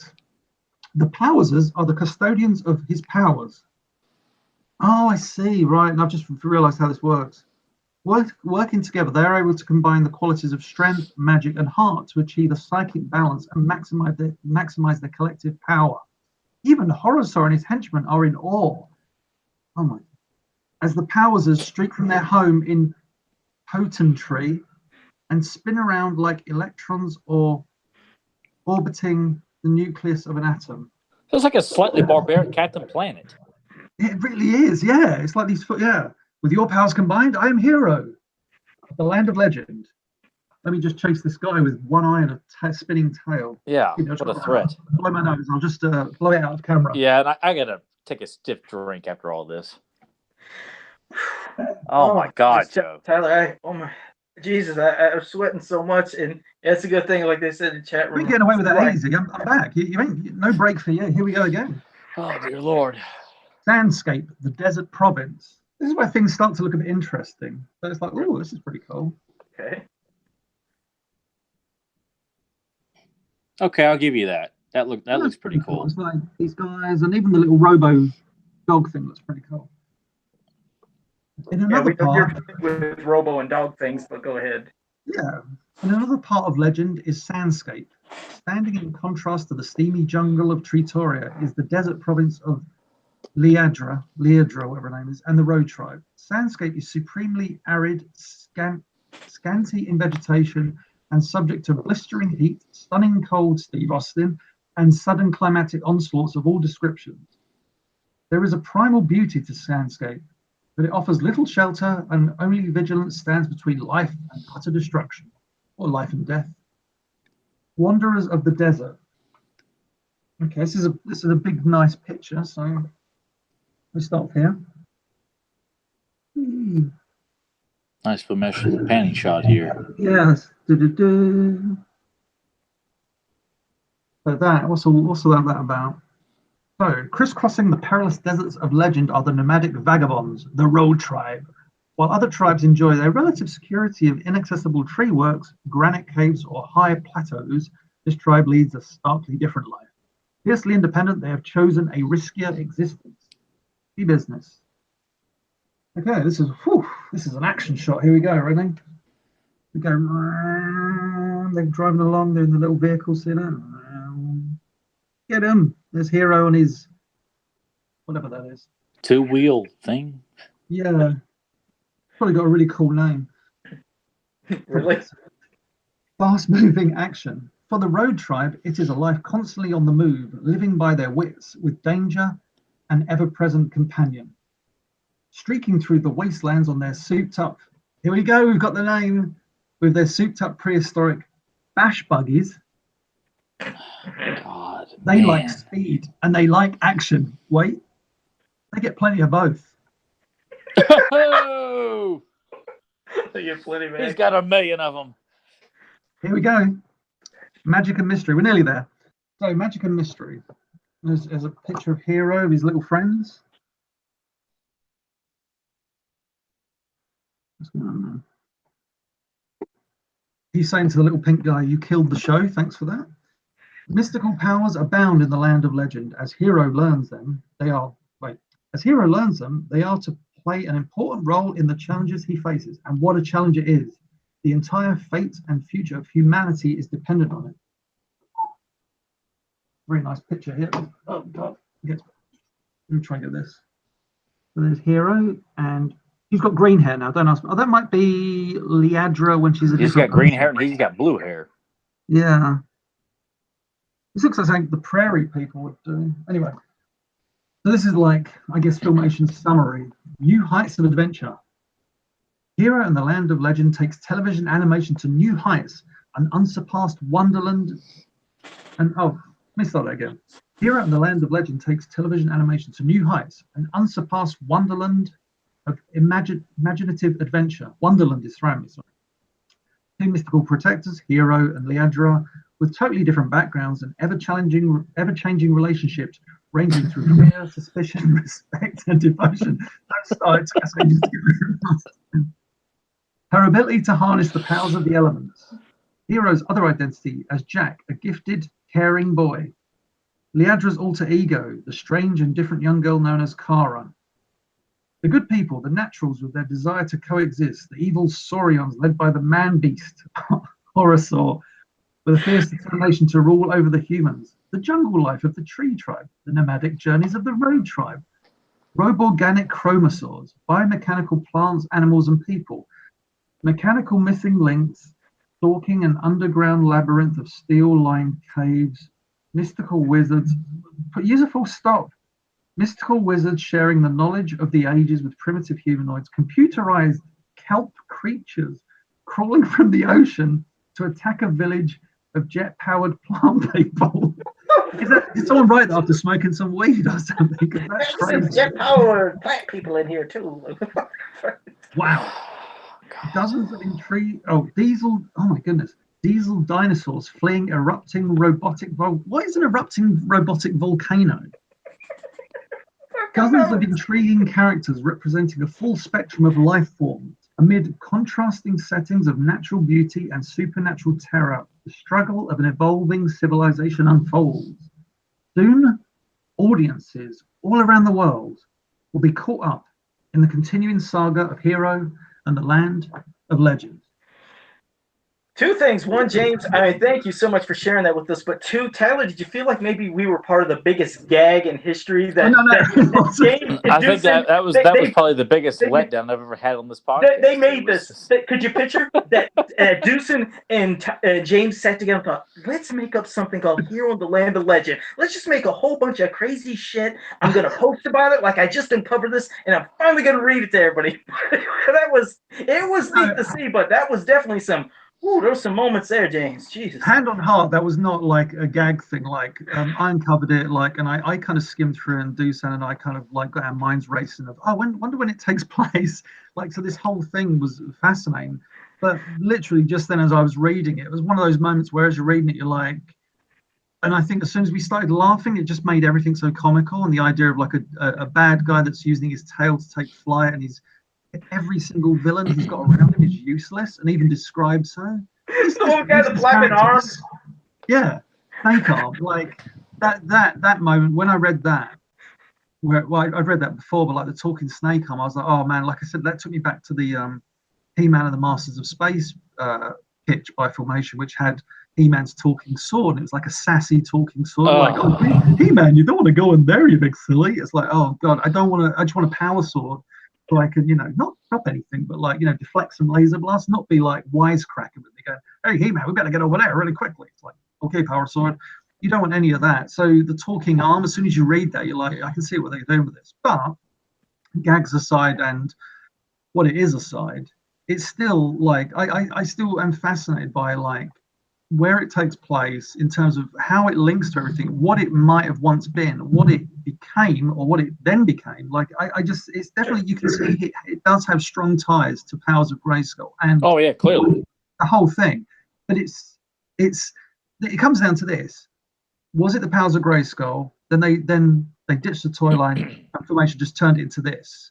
And I lean towards that more than Filmation created this, and Mattel were like, "Hey, that sounds good. Let's kind of," because I don't think the timeline works too well with that. I mean, Doosan's probably in the comments going, "I know exactly how it works because that guy has clocked all this in his memory." Me, I'm like, "Oh, I don't know." So yeah, I would lean more towards your first theory. That makes more sense. That this was a scrapped idea, so let's make something out of it since we've already gone this far with it. Yeah, I mean, Filmation have done that. Well, they kind of have done that before because they not done it so much, but like in the famous story is there was a villain that was designed for the Filmation Ghostbusters cartoon, and they thought his design was so strong they said, well, let's take that out and keep him for something else, and then it became Tex Hex in Bravestar. So Tex Hex was originally conceptualized as a ghost for the Ghostbusters, and it was like, oh, let's turn it into something else. Yeah, Bravestar came for it. So I think, like with all these companies, like even with this, there's all these different ideas and things going on. The timeline is so hard to, like, you look at the conception of He-Man as a brand itself, Roger Taylor, no, sorry, Roger Sweet, Mark Taylor, all that stuff. When ideas were happening, Megaton Man, He-Man, Master Use, Lords of Power, all this stuff coming together. It's just trying to figure out where it all kind of goes. And because you had two big companies, Filmation and He-Man, working on this stuff together, it becomes really hard to figure out when certain things happen. You have an idea, but it's like, I'm not sure when exactly this takes place. But yeah, you get what I'm going on about. Yeah, I didn't know Tex Hex was a Filmation Ghostbusters character. I was not originally aware of that. originally they designed him for that show, and they were like, he's really good. Let's keep this one for later. So I presume they would have had, like, maybe they were working on ideas. Something was like a cowboy ghost or something. They were just like, yep, we'll keep, because you kind of look at that Ghostbusters show, and their ghosts were very much like, a lot of the times, quite humanoid in appearance. Like, oh, here's the headless horseman ghost. He looks like a bloke, and I get that, but a lot of their designs were very kind of like their main cast. So I think Tex Hex was definitely, I heard the story, planned for that show, and then they just held him back and were like, let's do this Wild West cowboy thing we're doing. There's your villain, No, but like I said, all the opinions aside that we did and had fun, no, we really do appreciate you showing that, because it's a great piece of history that none of us would have ever seen if it wasn't for you doing that. So we greatly appreciate that. I mean, what just made it funny is James reading it. James's reaction as he's reading it. That's what made it funny, and his delivery of it.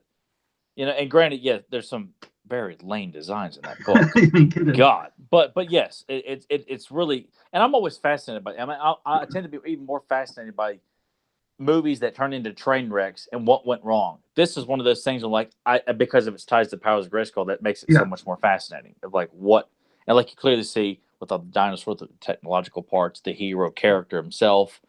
It's pretty fascinating though. I'm glad they didn't do it. But the other thing is, like, as we've talked about before, is you have this, but let's say, excuse me, let's say a cartoon happened 2 years later out of this, like, they develop it. There's no guarantee that it would have ended up the same, because I've got a few of these that Filmation, I've got a few of these that Filmation did where they'd have an idea for a show, but then like it would be somewhat different or vastly different. But no, I think you're right. I think it would have almost definitely been the same thing or very similar anyway. That whole, was it magic of heart tempered by strength while you're flexing at the same time? I am peace or whatever. Yeah, good job. Very, very wimpy. I mean, nothing like He-Man and She-Ra. No, but I mean, in terms of, I just, to me, it's fascinating with its ties to Powers of Grayskull. And I think, like, given in terms of like, let's treat this as a complete solo thing, like as a Filmation cartoon. It ticks all those Filmation boxes, wacky, goofy sidekicks, or like, the little your hobbits, your trobbits, your widgets. I love the widgets, but like the prairie people, and obviously the Power Wizards, which is a terrible name. And then you've got your villains, and obviously at this point, Filmation are very much doing the comedic villain. Although Brave Star was a show that took itself very seriously. Very seriously. The same year as this, they had their comedy villains, but not so much. It wasn't like, by the end of the He-Man series, Skeletor was openly like kicking Beastman on the bum, that kind of thing, where I don't know, it might be that this is the idea, and then you get a bunch of writers like your Larry DiTillios, your Straczynskis or whatever, and they sit down, they're like, right, we've got this, and now we're going to write a script, and then they write these scripts, and it turns out a really good series. And at that point, Filmation's animation had improved. Like Brave Star I still think Brave Star the Legend is one of the two best things they ever did. That and Flash Gordon, the greatest adventure of all. Those two things were phenomenal. And but yeah, I think it could have been good, so long as they didn't follow everything from this book. Right. Yeah. Understandable. Oh, Jesus. Well, no, again, thanks for that part, James. And thank you very much. Yes. And now I think we're going to move into the final segment. This all stemmed from a post on Facebook when Tyler was he posted something of Krull, and he had a different spelling. And, I was ribbing him back and forth because James said that's not the real way to, spell it. And from there, speaking of Daimar the Demon, it came up, and then James was like, that's not the way that, like Orko should have really been portrayed, or something about him being silly. And then Tyler was like, oh, no, that was the definitive, or like, that was great. In Betrayal of Stratos. All right, don't confuse the hell out of the people here. No. James took it upon himself because I read so many of James's remarks, especially in his books and stuff like that. I have read, the synopsis, his reviews, and I'm just like, there's so many times where I'm like, God, I would just love to sit down with James and just have like a joke. You can be the moderator, just like converse with James. I've always wanted to do it for years. Like we had you on about 2 years ago, and it's just been so many discussions of all the episodes I would just love to have had with you. In all seriousness, not like no, I get it. Goofy debates. It's just there's so many things, so many positive things James has said. And it all goes back to the website that him and Eatock Angel had back in the late 90s that I would go to religiously and read James's reviews, and because that's how I got my fix until I got the VHSs on bootleg or rented them from my local Blockbuster until they got rid of them. But what it was is that James had said in Betrayal of Stratos that he felt that Orko was portrayed very childlike, and I just like I didn't find anything childlike about how Orko was portrayed in that. Much like in certain episodes where Man-at-Arms scolds him and he runs off crying, essentially, we got to go, make Orko feel better. That kind of. That's what I thought of. When are we confused? You just said how Orko. I was talking about Orko being childlike in Daimar the Demon. Yeah, that's what I said. Okay, that's what I said, and then Tyler corrected me. I clearly didn't get that. I thought he was saying that in Betrayal of Stratos, Orko was being childlike. Oh no, sorry. I was all about the Daimar. And I may have just misread it. That's probably what it was. But I will still argue that though. Like I get, because I know the episode backwards and forwards, and I rewatched it for fun last night. And I get James's portrayal or James's idea saying he's childlike, but not in an obnoxious way.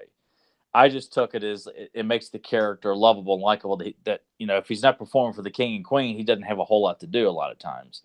So looking for someone to play with. Is that? Do you mean it in like it's an obnoxious manner when you say that? No, nothing really obnoxious about it. I think the fascinating thing I find about Daimar the Demon, aside from the fact it was I might have written this in the book. It was originally going to be called The Demon, but they were like, no, that title is too demonic. Get on it, man. Episode MU17. He was.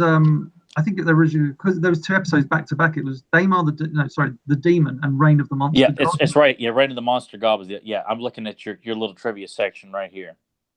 Yeah, that it was simply just known as the Demon, which I don't see how Daimar the Demon, and clearly Daimar, it's still the same, yeah, exactly. Yeah, I'm like, that to me, you're really hammering home the demonic. If anything, you're giving the demon a name and making him, like, easy to chat to. His name's Daimar, he's a demon. The demon is just like, whoa, Daimar the Demon, he lives next door, that kind of thing.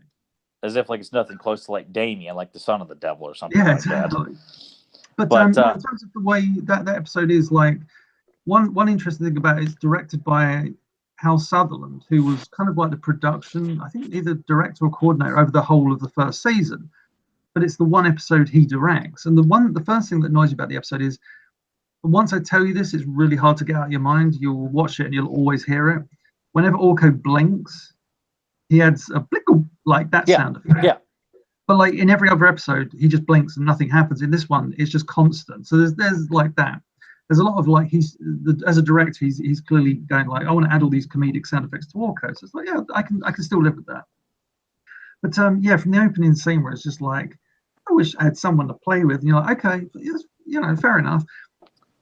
But out of that, he goes to then find a book and bring a friend to Eternia, who turns out to be he doesn't obviously know it's going to be a demon. And then it's the way it ties up at the end with like, we're still mates though. And he's like, yeah, but my mission is to absolutely destroy your planet. And he's like, remember that time we were in Man at Arms Lab, then we did that little run thing. It's just like, nah, I didn't buy in that whole thing. And the way Orko is throughout, it's just, yeah, like I say, it's unfair to compare episodes sometimes. But then you go 3 episodes up and you've got Dawn of Dragoon, where Orko is, forgetting about Orko the Great, he's just so well represented as like this.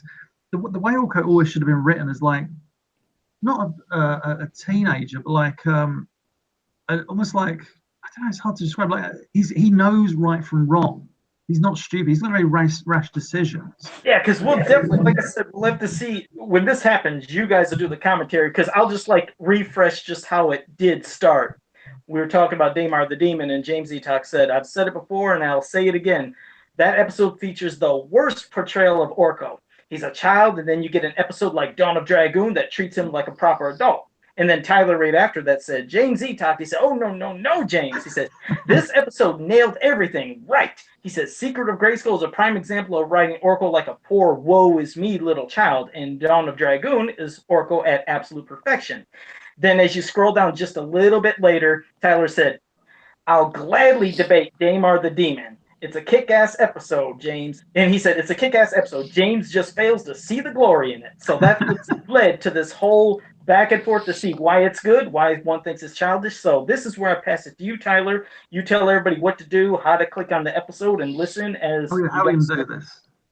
I was just going to go to James's YouTube channel. That's where I've got it. I bought it off iTunes a while back, but I think it'll play a little bit quicker if I just use James's YouTube channel. Oh, damn. I got to turn the sound off. Damn it. I'm going to get sued. So if I go to...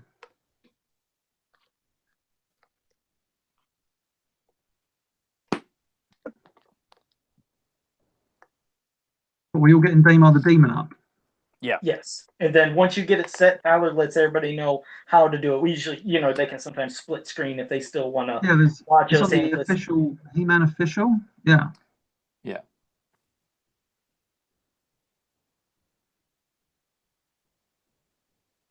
Never done like a live commentary before. I know you've done commentaries for the UK release, and you did a couple for Chris Vince podcast, which I remember listening to those quite a few times, because I just thought it was such a great idea to do commentary, and I so desperately wanted to seek out those UK releases so I could hear your commentaries, just because I wanted. Good, man. They were a lot of fun. Yeah, which is what I would like to do more frequently. That's what we do on here, but it'd be great to get you on for a lot of these commentaries as well. The real fun ones, but they were heavily edited, with the commentaries we did for the Dungeons and Dragons cartoon. Yeah. They were like the UK. Oh, really? Yeah, we did. There was a UK release of Dungeons and Dragons. They did like 4 volumes, and really, really great quality episodes, like properly remastered. And we did. There was 4 of us in a room, and we did 8 episodes in one day. 8 episodes? Yeah, 2, 4, 6, 8. Yeah, 8 episodes commentaries. And I'm such a fan of Dungeons and Dragons. That cartoon. Love it. Such a great show. And we just sat there and went through all. It was such a. But the problem is with that, we were like with the He-Man one. You can talk about anything, so we did. And then we went to watch the commentaries back. They'd been edited in certain references we'd made.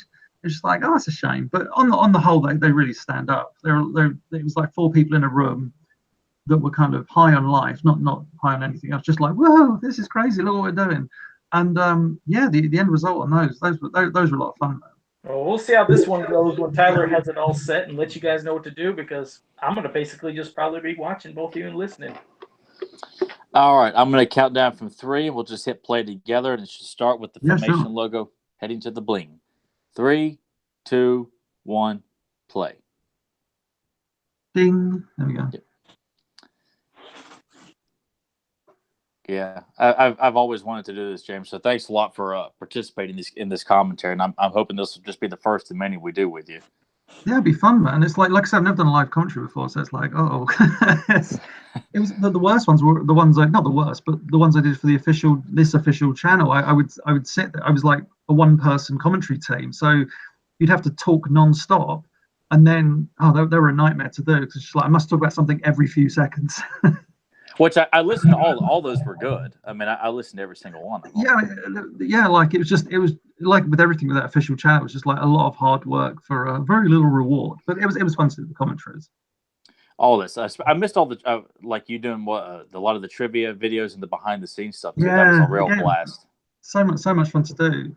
Again, with the Patreon thing, not to go back to that, it's like I keep thinking to myself, it'd be great if I could say, hey, if I start raising this much a month, I'll happily do videos again. But it's Well, I mean, I think it'd be a good perk to put up when you get that started, because I definitely would like to contribute to that, because I mean I've watched a lot of those videos multiple times. So yeah, there's Hal Sutherland's credit. So yeah, he was this is the one episode he directed, which I always find really, really strange. That title card there, because a lot of times a lot of the title cards just have like odd locations. Is that part of Grayskull, the title card? No, I thought it was as a kid. It's called, oh my god, Ancient Ruins, because I've got the original line art of it, of course. Okay. And it's called it's called Ancient Ruins. It's like all of those title cards have their own like names. I've got that's cool.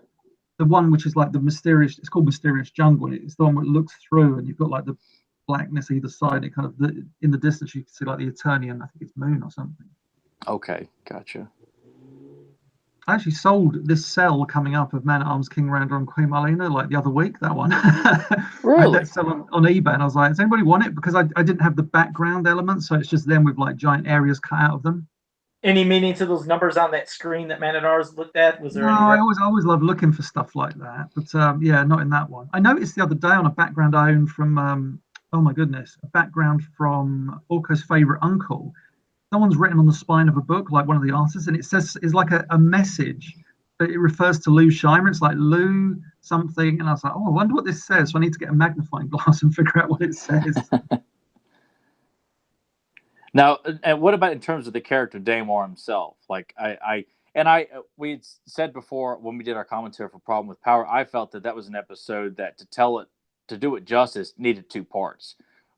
This episode, given the arc, you're supposed to believe that this cute and cuddly character is going to become the apocalypse for Eternia. Would it have been done better justice with 2 episodes? I think I know it sounds that's a bit of a get out, but like I think all episodes, if there are 2 parts, you always have that ability to tell a better story. Like obviously, famously, House of Chakotay was originally 1 part, and then it's like, hey, let's turn this into 2, and you have like one relatively okay episode, and the second part is obviously phenomenal. So it's I think like the same could be said for Daimar. You have like an episode which is like build up, and then it ends where Orko's like, wait a minute, I was next to this cocoon, and now Daimar's gone, and then the next shot is Daimar looming over Castle Grayskull, and that's where the second episode starts, or something. Yeah, I mean, there's a lot of episodes that are perfectly wrapped up in one episode, like Diamond Raid, Dawn of Dragoon, Disappearing Dragons, Dragon's Gift. But as I was watching this, I kind of felt like, you know what, it probably would have worked pretty good too, in terms of like really, because I understand why you feel the way about this episode. But this was one that I used to watch a lot on VHS, along with it came with the Dragon's Gift, so I watched this episode a lot as a kid, and I thought Daimar to be kind of a relatively terrifying character, and I thought specifically Skeletor is portrayed very, very malicious in this episode. Just his Oppenheimer's dialect with Evil-Lyn is really good in this episode. Yeah, and he just comes off as just a very, very serious villain. I mean, and he is a lot in season 1. I like Daimar's little foot stomp when he's laughing. James, from the get-go, would you say Orko just was coming across as what you said on Facebook right from the get-go of kind of childlike, or just how you just didn't like how he's portrayed right from the start? I think Orko says the word play about 500 times in the opening 5 minutes. He's like, I want someone to play with. Let's go play. Let's play with this. Let's play with that. It's like, he looks fun to play with. Stop playing with the demons. Which, yes, I can't argue that James is correct in that sense. However, I do feel that his portrayal is the childlike character in this episode. I think it doesn't bother me. I find, because I like Orko a lot. I don't like him being portrayed as someone who runs off crying all the time. No. But I like it at times. And I mean, because I would prefer his portrayal in Dawn of the Dragoon. But however, I find this to be a cute and enjoyable portrayal of Orko in this. I don't feel like it's overbearing with its trying to be so light and fluffy. So what you're saying is the Powersers would be right up your alley. God, no. Hell no. Here come the Powersers. We're going to overcome Daimar together. God, I mean there's a lot of... What's that? I was going to say, that was always my issue with the Man-Sheens in the Christmas special. That moment when they were like, thanks for your help, He-Man. I'm like, how dare you say that? He's the most powerful man in the universe. You needed his help, you little munchkins, Yeah, and that, I don't care for them either. That's when the cute and cuddly aspects get too far. Man. That animation there of Teela with the staff, her little routine, I think that's kind of stems from another sequence. Which I've got a bunch of cells. You may have seen them. I might have posted them before, of like Adam and Teela in a duel, like with staffs. And it was like, Filmation did this a lot. They created these stock sequences that never got used. So there was this almost like training sequence with Adam and Teela with staffs. And that's the same staff there that she's using in that like kind of sequence. So it's just like, I wonder why they never used it. It's a shame. It's a beautiful piece of animation. I love this panning shot going into and Skeletor just sitting by himself looking at this seismograph. I just thought it was so cool looking. It's a seismograph. I was like, what is that thing? It's an absolute seismograph, isn't it? But it looks it's got the face. Yeah. I just always thought it looked cool as a kid. Like as a kid, I didn't know what it was, but it just like, I don't know, it fit. Cool. Oh, mine's gone to an ad. Damn it. Oh, I got YouTube Red. That's why. Okay. I'll catch up. I'll pause it. Joe, you got ads too? Nope, I paused. It's okay. I'm back in. I'm probably timed up. Like Skeletor's Evil is just crouching at the table. Skeletor's just turned into his snake, just appeared in his hand. Pretty much. I think I'm like 2 or 3 seconds ahead of you here. Yeah, we're all in the same place. Don't worry. But I just there's certain episodes too, and maybe it's due to the voice direction. James, you ought to be able to authenticate this. But just in this one, Oppenheimer's portrayal of Skeletor just seems very, very serious in this. Like there's no hints of, and there's some of my most favorite episodes haven't portrayed it, but this really stands out. Like it just comes off as just a. I completely agree. There's like Dusa and I were talking. We always laugh about. There's a bunch of episodes like Father Like Daughter, Colossal Awakes. There's a lot of, and you can tell that they were recorded when John Irwin was learning how to play He-Man, where he's very shouty, like Father Like Daughter. Which obviously these episodes don't have production order, but if you go and watch that, He-Man is just shouting everything, and it's there are a few episodes where he's using that voice, which is kind of up here and like shout, and then in time he kind of grew to understand the role better. And the sorceress and a killer hourglass figure. I always love that show. It's crazy. I admire that beautiful body of hers. Good grief. It's a great. I would love a waist like that. But it's it's a great show. It kind of pans up, and I'm like, oh man, what I'd give to own that cell, because it's just a gorgeous looking cell. Plus, sorceress cells are a bugger to come by. Just looking at how many ads have I got on here? 1, 2. The ads. Just let us know ahead. And I'll try to make. I'll be quick on the draw. Like skip straight away if I can. Bizarrely, like that overhead shot of or this overhead shot coming up. I think they use it again with Man at Arms, Queen Marlena and King Randor. I've got the layout artwork of that. And really randomly, I don't know what some layout artists were doing, but they drew like nipples on Queen Marlena. I guess just the extra detail, but it's like, thank God that didn't translate to the cell. Oh wow! You do it, We had a nipple shot. My God. Yeah, exactly. And this is always. I mean, this was an interesting subplot with the whole book of magic. It's like, okay, the sorceress has got a book of magic, and every once in a while you see her rocking a book of magic or a book of some sorts. It's just like, oh, that's interesting, because you think that you could have done so much more with that as well. You have a book of magic, and it's like that could have been an episode in itself.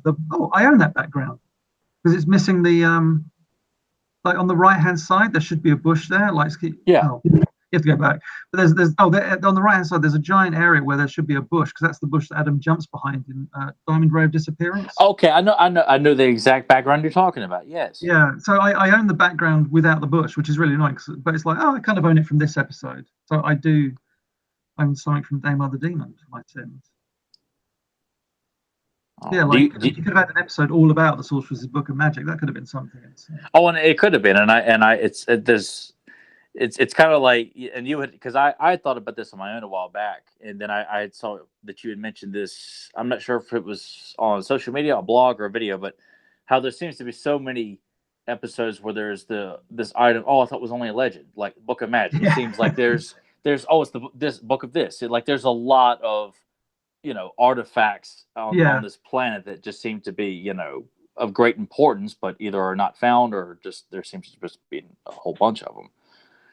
Now, and what Skeletor's thrown to, like the where the evil warriors sit, they're just you never really see them actually sitting in the cubicles, so to speak. But those that is essentially what they're supposed to be sitting. Like the holes in the wall is where Triclops and Beastman would once sit. Or twice we see them in them. I forget which one. I think Diamond Ray is the only time. Diamond Ray's got a shot of it, but it's kind of a odd shot. It just doesn't. Yeah, every other episode they're at like Time Corridor or Deal in the Darklands. They're sitting on like little squares and stuff like that. Yeah, little stone slabs like on the ground for like Triclops and Fangman are. Even like the Dragon Invasion, I think they're around. They've got their own little seats and stuff like that. But yeah.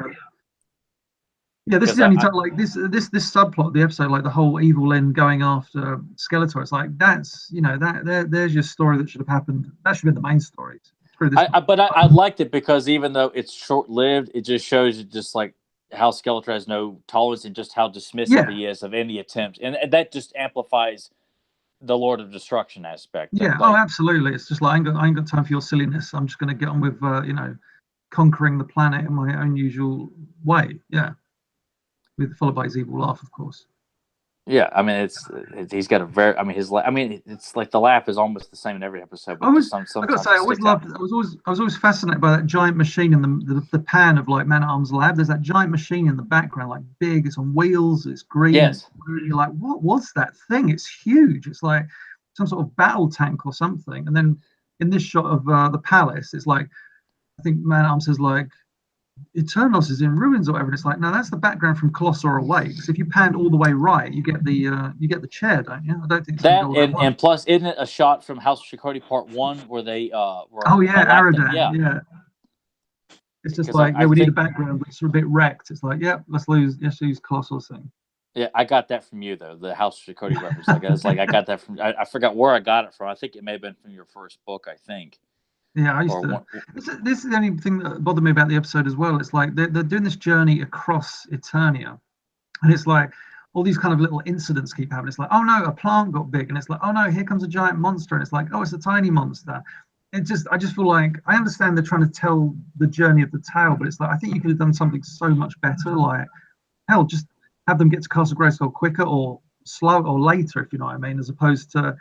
Here we are, and we're with them again, and we're back with them, and this happens. It's just like, well, see, I almost felt like because you had also said this before too, and I've often wondered about it myself, is that you almost kind of led to believe since their He-Man's journey to Grayskull starts out that day, now here it is at night. Yeah, and you had said, and I've always wanted to believe it, that you'd like to think that the journey to Grayskull it's not a hop, skip, and a jump. It takes you a while to get there. Yeah. So I've also felt like. As I said, that shot of He-Man in front of Castle Grayskull is any time you see that kind of background used correctly, or like the cell in front of it where He-Man's at an angle. So obviously that is the upshot of Castle Grayskull. Often people confuse that that's how Grayskull looks. It's like, no, the classic shot of Castle Grayskull is looking up at it. So that cell of He-Man where he's kind of angled towards it's like, oh, that actually makes sense for once. Yeah. Listen, I always love this scene because it's just like really nice effects and stuff on the castle. Especially all that back there in the background. Like you see this in the Greatest Adventures of All, I think, in Dragon Invasion. All that stuff in the Sorcerer's kind of throne room. I've always wondered what all that stuff is. Yeah, it's absolutely fascinating stuff. Because it's because that's the shot you see that Teela runs past is the other side of like the classic pan, which goes from from right to left. This is like the other side of it. I forget what that I think in the animated adventure book at the back, I've got that Castle Grayskull cutaway, and they actually name what those pillars down the middle of the Grayskull are called, like in the interior. It's like don't they have faces in the Greatest Adventures of all those pillars? It looks like they have faces. Yeah, no, they actually do. I think at the top there's like faces or something, some sort of design. But I think they're like, I forget what it's called, like Walkway of the Elders or something dramatic. It's pretty cool. Speaking of cool here, this Daimar, I just think Lou Scheimer did a fantastic job with the voice here. I always love the idea as well. It's like I've got cells of Daimar, and they just drew him with like normal eyes, so he's got like these little pupils and stuff. And then when they come to do the episode, they gave him, it wasn't even in the something that was obviously done in, like maybe Hal Sutherland did it. It was like, let's make his eyes glow. It's just, I mean, that's a time-consuming process, but it works so much better than him having a pair of like normal eyes. Oh, it just intensifies his evil presence, like he's a real serious threat now. But it's kind of disappointing because like I recently last year I got loads of cells from this episode and like drawings. So I've got cells of Daimar, and it's just like he's just got these normal eyes. So it's, I mean, I still love the character design, but it's just without the glow, it's just like nah. Which I know towards the end of this, there's certain shots, like I think after Skeletor like blasts him and he kind of like says, "I can't see." Like it still looks good, but nowhere near as good as the glow in his eyes there. That I think there's one shot where you don't see the glow in his eyes, where he's kind of like when he grabs the basher when he's really pissed off, like he's that's the one. That's the shot. Yeah, you see him without the glow, and you see the little pupils in his eyes.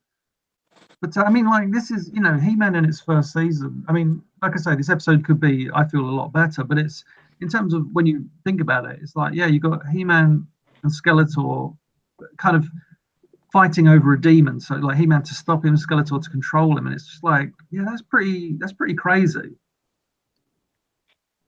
Now, what about the battle sequence here? All of this fighting for control of Daimar, and Skeletor. I mean, because I always enjoyed it, because when I was in high school and was rewatching this, when Daimar freezes He-Man and he just decides, I'm just going to try and talk him down off of what he's doing, and Skeletor's egging him on. I always just thought it to be a really, in my mind, like an emotional scene, like to watch this demon that essentially just grew up from infancy within a day is by instinct doing something evil, but fighting with what he like this. I just found it to be kind of an emotional sequence. One of the few, I thought. Oh no, I agree. But as much as I criticize the idea that like it's primarily Orko that throws him off. I would have preferred that element not to be in it and him make that decision himself. But I can understand that. But it is believable in the I'm talking about demons, but it is believable in the sense of, like you say, he's an infant that becomes an adult, I guess, but still has that infancy, and yet it's his destiny to kind of rule Eternia, and he's like, oh, I'm not sure I want to. But it's just like I could do without the whole Orko thing, but I understand why it's there, because obviously Orko's there for a certain reason. But hey, we get He-Man behind a rainbow kind of force field, which is a very cool effect. Yeah, I always thought it was really, really cool. And John Irwin's delivery of like talking Daimar off of this, like it just sounds so genuine and sincere, like his delivery, along with He-Man's expressions.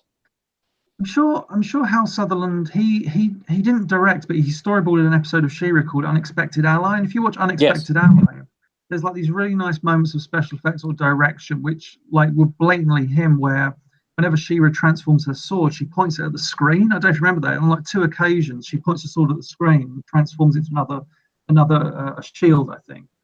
And that's all him in the storyboard, rather than just her holding it stood there. So I mean, like in terms of like that's for my thoughts with his direction this episode, it's still like he is amazing, because also, like I said before, he oversaw direction of the whole series, like production director. So without him, this show wouldn't be as great as it is. Oh, clearly.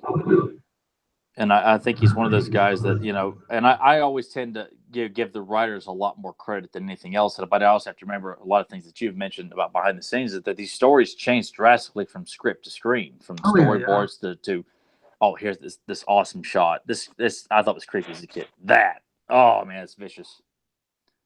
I think we're out of sync. What scene was it? Where Daimar grabs the basher, it just shows the intensity on his face. Does that snarl, yeah. Yeah, I just thought it was so vicious looking. I like Orko's clap animation. Yeah, as long as they give him ears. Oh no, he doesn't have ears in that one, does he? It's like, sometimes he has ears, sometimes he doesn't. I noticed some stuff like that. It's just fun, and as if like when we were kids, like they don't think we'll notice that kind of stuff. I mean, I would notice if the sword was drawn off scale at times, or something's missing. Yeah, like when Skeletor's nose is colored in Daimar The Disappearance. Like I would notice stuff like that as a kid, but I got it. I was such a fan of kind of the behind the scenes process for animation. So even as a kid, I remember like voice actors was the first thing I started to clock. I'm like, oh wow, that's Frank Welker, for example. It's just like that guy's on that show and this show and that show. And Oppenheimer, like that Man at Arms voice was in so many cartoons of the 80s. So you just kind of, that's how I kind of got my love for 80s cartoons, or the what made them, and all the people that worked on them. Yeah, so, according to James's review, like we're less than surprised to see a rainbow at the end of this episode. The review was good. I was like, man, I was just like 4 out of 10 in rating. I'm like, James, what are you doing here, man? 4 out of 10. I was harsh. I do like that shot of Teela turning to the sorceress in the turret of the rainbow. It's quite a nice composition, because it's nice that they angle Teela's head in that shot as opposed to her just turning. Yeah, the attention to detail. Found a friend. Will I ever see that friend again? No, he's off to kill millions of people. Well, we got a rainbow here that is just wonderful. So do you still stand, James? Do you still stand behind your 4 out of 10? You still sticking with that? Oh yeah. I'm just not a fan of the episode. What about you? That's what I'm curious. That's what I wanted to hear at the end. Was like, what's yours? And then Tyler, what do you give it out of 10? I mean, I mean, there's so many great episodes. James is. I would probably give it a 6, 7 out of 10. Yeah. Because there's some episodes that I felt James is like rate higher, like Disappearing Dragons. He gives it 7 out of 10. I'm like, that's a 10 out of 10, man. That's the thing. I mean, that's the beauty of we've been doing it ever since the day I kind of started reviewing episodes, or even just going on Adam Tyner's old He-Man website in like late '95. It's you get that thing of, I always like hearing I've had people go, oh, that's not in my top 10. I'm like, that's good. I like the idea of having different opinions. I mean, that's different opinions. What makes the world go round, especially when it's something you're passionate about, like an episode of He-Man. Like problem with power. I swear by that. Are you still there, Joe? Yo, I'm still here. I was trying to get a drink, but I was having an issue. I see. So sorry, I got confused about your image popped up, and I was like, wait, where's Joe gone in the corner? Sorry. Yeah, that's like the problem with power. I swear is like, to me, it's that's the best episode. But I know people that like it's silly. It's like the guy throws his sword away, and it's like, yeah, but in terms of drama, it's amazing. It's like, no, it's and we talked about that, because I when I finally saw it. It was in 11th grade, and this was after reading what you had said, and people on He-Man.org and various websites, but just praising the hell out of it. I'd seen shots of the episode, and I just found the dialogue was so silly and campy, it killed a lot of the tension I felt in the episode.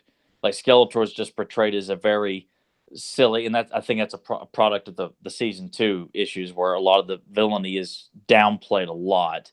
And I also told you, I felt like this is an episode I think should have been given the 2-episode treatment. Of all the episodes from season 2, I think it should have been 2 episodes, because it's a lot to cram in, and to not be able to, I mean, stretch out a lot of the emotion that He-Man / Adam goes through. I felt like it does a disservice to it. It's a great idea, and we all love that the return of Let the Power Return shot. I mean, that's the iconic shot of the episode. I think with the problem with Power, it's got a strong first act and not a strong second act. I mean, the second act is, I still love that episode until the day I'm buried. But in terms of, like, that first act is so good in terms of what it builds up, and you don't know what Skeletor's plan is until the moment it's unveiled. You're like, oh my god, he buried Tataran. It's like, oh, but he's got his force shield on. And then Skeletor becomes a villager. I know we've gone from Daimar to the problem with Power, but I think the problem with Power is just, for me, it's always it gets a free pass because it is so different.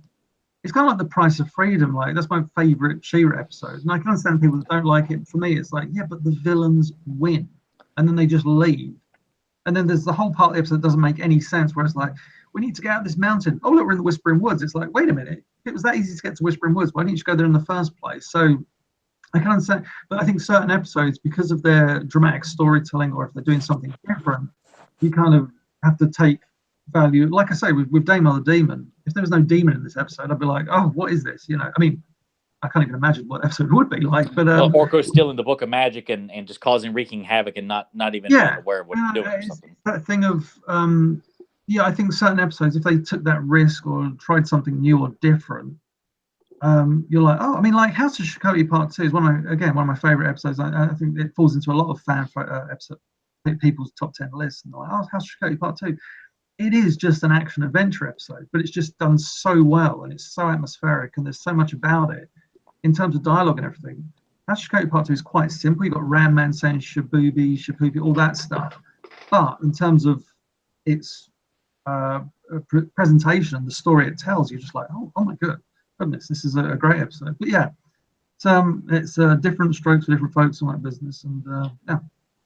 That's why I've always wanted to have these discussions with you, because it's so fun. Because for the most part, when I've read all your reviews multiple times, like we would just seem to like share a lot of the same points. But then there'd be some like She-Demon and Phantos was another one you read. It's so low. I think Doosan likes the She-Demon. I'm like, oh, I mean, for years I hated Strong Arm. I was like, why? How could you hate Strong Arm? No, I did. And then I think years later, I think there was an artist, a fan artist back in the day, and he did like probably about 2003, 2004. He did like a really kick-ass illustration of Strong Arm, and I was like, oh, I like this character now because you did a good drawing, and I'm that easily swayed. But it was like a really good drawing of Strong Arm, and I was like, oh. Then the toy came out. I don't know the toy, the classics toy, but in terms of what that is, I was like, yeah, I can dig that character, and I think Emiliano owns that concept illustration of Strong Arm where he's got the shoulder pads with skulls on, and like, oh wow, he looks even more badass. It's just like, oh, and he's got the spikes still, but I like Strong Arm now because he is so unique. Like, bear in mind, when I first saw She-Demon and Phantos, it was probably 1996. So like, I didn't see it the first time round. I don't think I did.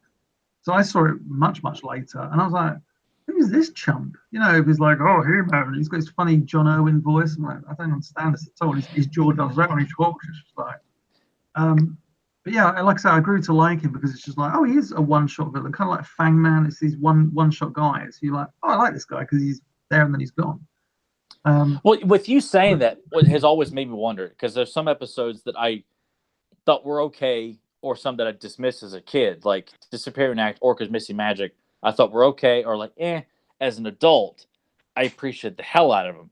But there's some episodes that I almost feel like some fans love that. Maybe, had I seen this as a child, would it have been a bigger like She-Demon and Phantos? Would you have appreciated Strong Arm in that had you seen it the first time around? As a kid, yeah, I mean, yeah, so that's a very good point. It's like, it's that thing of, I think, we're all guilty of that. Like, you know, you have your episodes or even your cartoons in general. Like, I love Transformers, the first season, Generation 1, or Transformers. Transformers I grew up with in 1984, 85, whatever.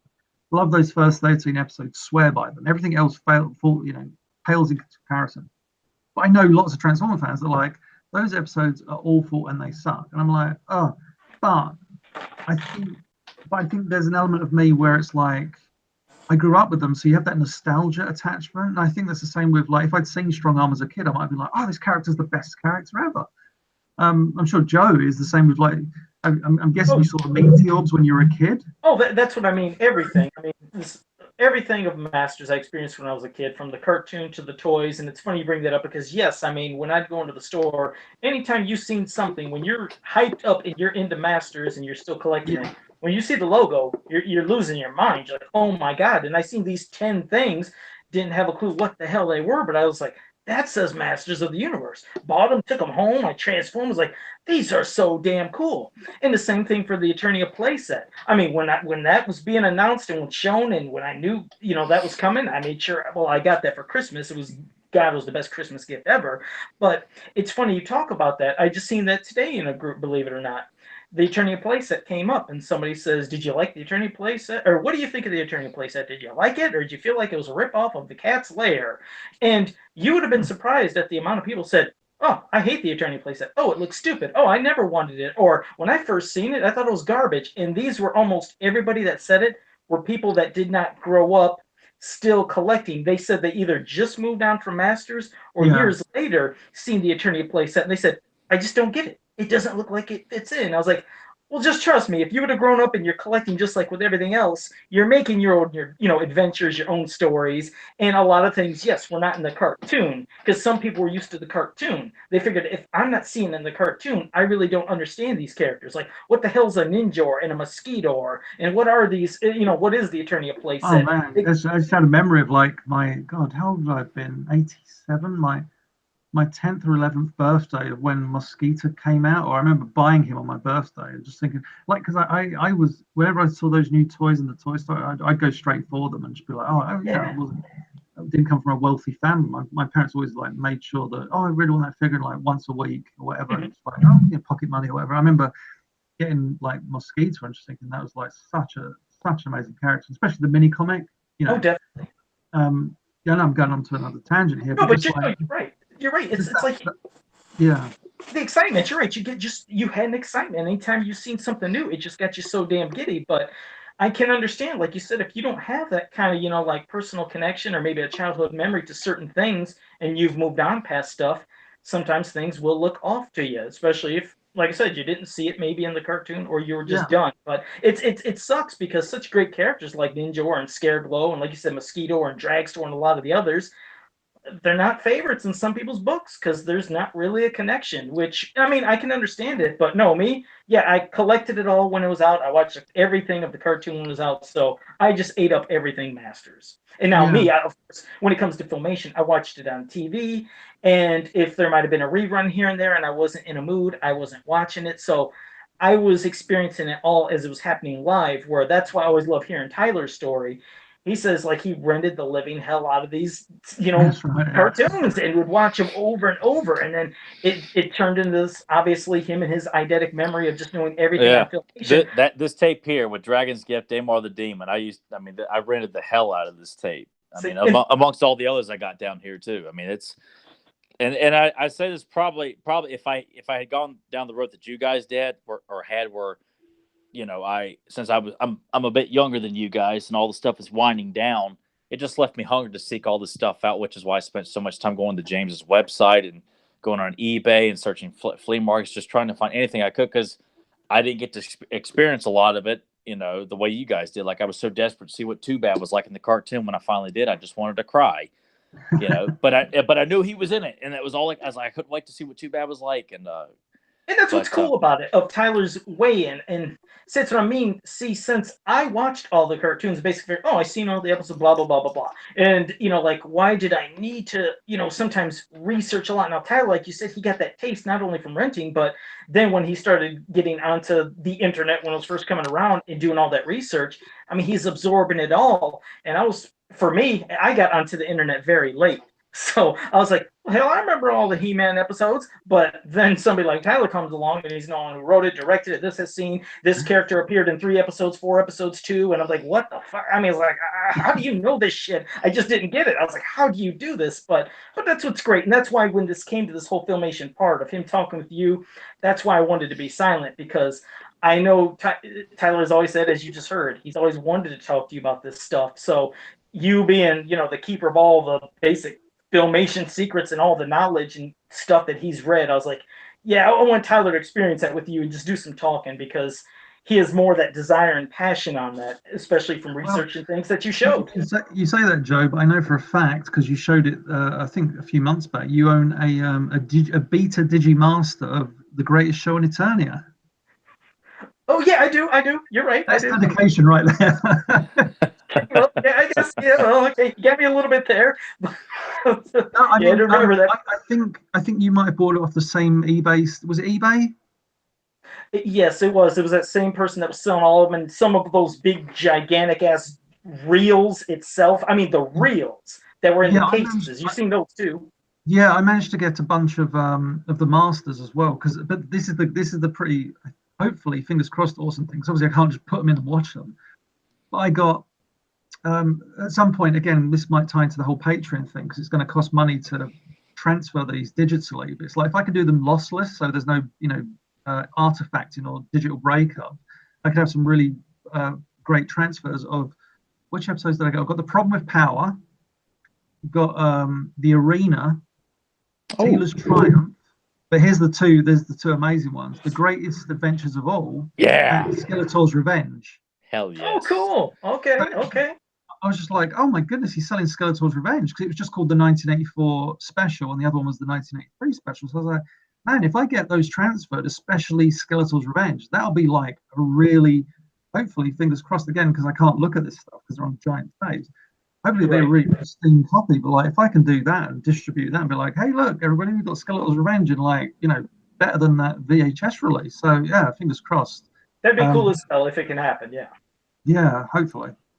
I've been wondering about that for a while, because you had mentioned that before. I think you had talked to me privately about that a while back, and I had just Danielle had sent us these DVD release copies that a friend of ours had done of The Greatest Adventures of All, Skeletor's Revenge, and some of the bumpers and stuff on DVDs. And they look pretty good.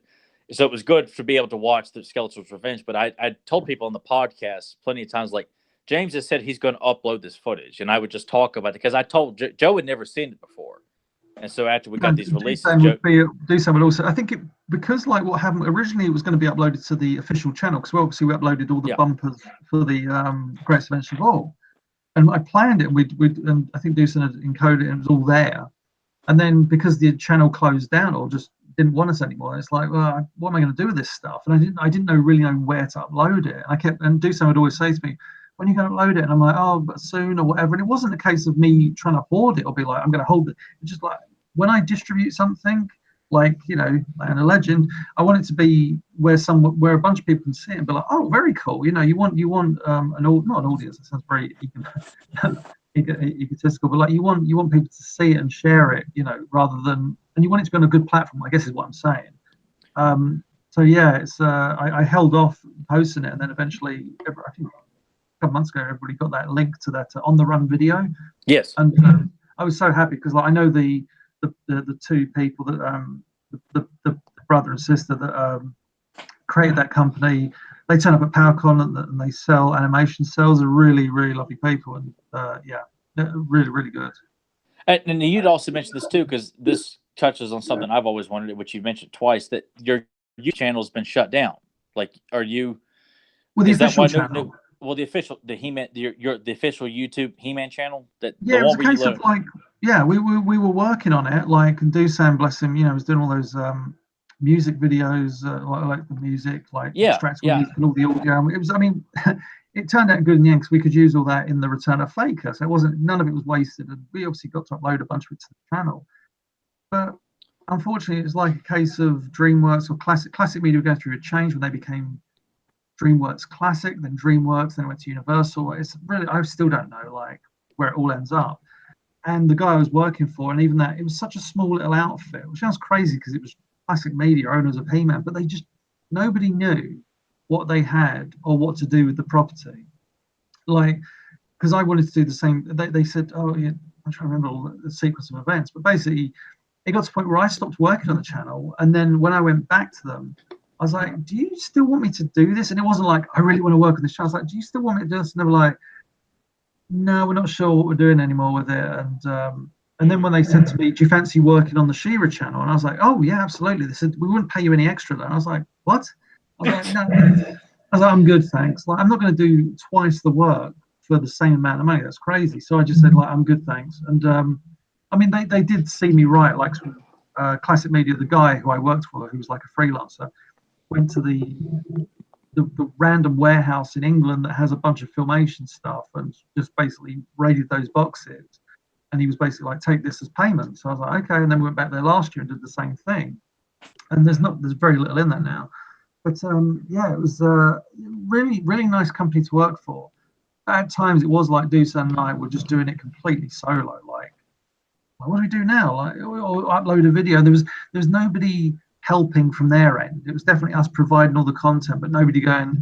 I remember we went to a few meetings and stuff at Google headquarters in London, which was amazing because it's Google in London, and it's just like the building was crazy with the most beautiful rooftop views, and it's just like, wow, so I had a lot of great meetings. And yeah, one of the last meetings I had, they gave me this like YouTube book about how to. It was so, and I understand because social media and like YouTube are very much that whole, how do we appeal to the masses? It was just to the most minute, this is how your thumbnail should look. This is what the description should say. It's like, can I not just make videos that people enjoy? And you can't, if you look at the videos that upload to the channel now, they'll crop the credits because they're like, don't show the credits. Nobody wants to see the credits. Skip the intro. It's just like, I understand to some degree, but it's like, what's the point in removing the credits from all the episodes? It's like, that doesn't, if someone wants to stop watching, they'll stop watching anyway. The credits are there to acknowledge the people that worked on the show. So anyway, I was just like, I wasn't upset that they were just like, oh no, we're just gonna, because basically the channel kept going, but without, all they did was upload video episodes. And that was another thing. I remember saying to them, can we upload all the series? And they're like, it's not within the contract. We can't do that. And I'm like, but you own all the episodes. They're like, yeah, but we can't just upload all the episodes. I'm like, and I remember there was like half a year when Sweden, maybe Germany and Austria, it was like 3 European countries couldn't watch the YouTube channel. I was like, why? And they said, oh, it's just a temporary rights thing where they can't watch it for like 3 or 4 months. I was like, what? So we've just lost a chunk of our audience. And it was just stuff like that became so frustrating that you're like, I can't do this. It's like me, doing the Return of Faker and being like, if you live in, Austria, sorry, but for like 5 months you can't watch it, but then you can for 3, and then you can't for the rest of the year. It's wow, what a headache! God, yeah, man. and that's kind of why I'm kind of happy that the Return of Faker is going to be unofficial. I'd love it to be official, but the fact it's unofficial means I can do whatever I want with it. As in, I don't mean like I'm going to make millions of it, because nobody makes millions of He-Man. I just mean I can upload it to YouTube and let people enjoy it. And dare I say, this is going to be so, again, slightly egotistical. It's just I honestly think people will watch the Return of Faker and come away thinking of it as official, even though it's not. Oh, it's what they should. Why shouldn't they? Yeah, they'll just be like, oh, that's like the 131st episode of He-Man or whatever. And I think, its legacy, this project they're working on, will be, oh, there was that extra episode. And, Doosan has he did a filter test a while back, maybe last year, where he took the scene with Faker fighting the Evil Warriors and applied this amazing VHS filter to it. I said, if you uploaded this to YouTube, I guarantee 90% of the people that watch this will be like, I knew this Return of Faker was like an unseen episode, because the filter was so convincing, like so convincing. I can't straight, like the colors blurred the edge of the screen. There was ever so faint tracking lines. I'm like, yeah, that could pass, to the point where I said, if we ever like distribute, we should offer like a VHS version, because then we can do, as we talked about before, we can do the RCA box set. Yes, which I'm all about that. God, or just a mock-up VHS box. Like, even if you guys don't do actual VHS, I just want to have Magic Window on or DVD, and you can on the DVD you can watch the DVD version or the VHS version, which would be really fun. I'd love it. And like I said, we could do like one where it's like a really bad TV broadcast version, which is like got what Americans call like snow and stuff happening, like jumping lines once in a while. And suddenly or the intro's cut off slightly because as kids we never quite timed it right, and the end credits are completely missing because we couldn't bother to record them. All that stuff. And I thought, like, playing around with that and having, like, because I did think about for PowerCon this year, I thought it'd be nice to have, like, and obviously offer it to online as well, like a little teaser DVD of the first act, so people can watch it whenever they want, but also have on there, like, a little DVD commentary from me talking about, like, oh, this is, for the first act, having, like, the storyboard on there, having, like, little animation tests so people can see. I just thought that'd be a nice little way of, sounds horrible, one, making a little bit of money off this, but also people get to own Act 1 and be like, they can watch it whenever they want, rather than, yes, YouTube is easy, you can just click on it, but this will be all the scenes for Act 1 joined together. I thought that'd be quite a nice little thing. So that's, and also you get to design like a nice little DVD, like one of those little ones that just comes with a disc. Something quite simple. You like having a physical thing. That's exactly. That's again like the the books and Serial Geeks or whatever. It's all that stuff of having something physical is so much nicer than like I've got all the episodes on like a hard disk around here somewhere. That again from Tysic Media. It's like, oh, there's all the episodes of the entire thing. But I still love getting the DVD out, or even like I've still got a lot of VHS tapes that I chuck in my VHS player next to me. Yeah, although I'm at my parents' house right now, I'm actually visiting my parents. So I'm in their storeroom, which is why it looks quite sparse in here. Okay. I thought James was in like a bomb shelter or something like that. Well, the storeroom is a converted garage, so it's like it's long and it's it's cold. So yeah. Oh, but it's like I said, it's been awesome having you on because we're definitely gonna have to have you back. I mean, especially you got to keep us updated with the progress of the Return of Faker, and then if you find any other hidden gems like that hero one, I might find another one of these, and we can read it together. Possibly you'll find Eldor and the Holy Warriors or some. Oh my god, there's a series. But no, we again appreciate you sharing that with us because it's still very cool to see. And no, Tyler, if you want to say anything closing to him before we wrap it up, but James, again, thank you so much. I mean, it's been a blast, and everybody's in the chat room has enjoyed it. It's just this has been a really good episode. No, thank you for having me. Yeah, I mean, I can't thank you enough, James, for doing commentary, with us, and Joe, thanks for letting me just go on with James on that one because I wanted to do. I know we did Song of Solace when James was on a couple of years ago, but it's still a real treat to me because I've always wanted to sit down and talk with you. I mean, on just countless ideas and thoughts and episodes. So it really means a lot to be able to do commentary, and I would really love to do more with you. Like me and Joe have done plenty, but to either go back and redo them with you or do ones we haven't done. I mean, it would be a real treat to just do this, fairly periodically. I mean, as frequently as you could, because it's a blast for me, and I know for listeners to get more of your knowledge and insight on a lot of the stuff. I mean, it's a treat for me, and it's got to be for Joe and for the listeners as well to get your. Well, not to sound too cheesy, but it's a treat for me as well. It's like I rarely do podcasts or any of that thing. It's not like I'm getting invites every other minute, you know what I mean? But it's nice to be able to do something like this and interact with two awesome people and talk about something that we're passionate about, and then have a laugh about a filmation idea that never came to be. But it's that kind of I'm happy to come back again at some point. Yeah, definitely.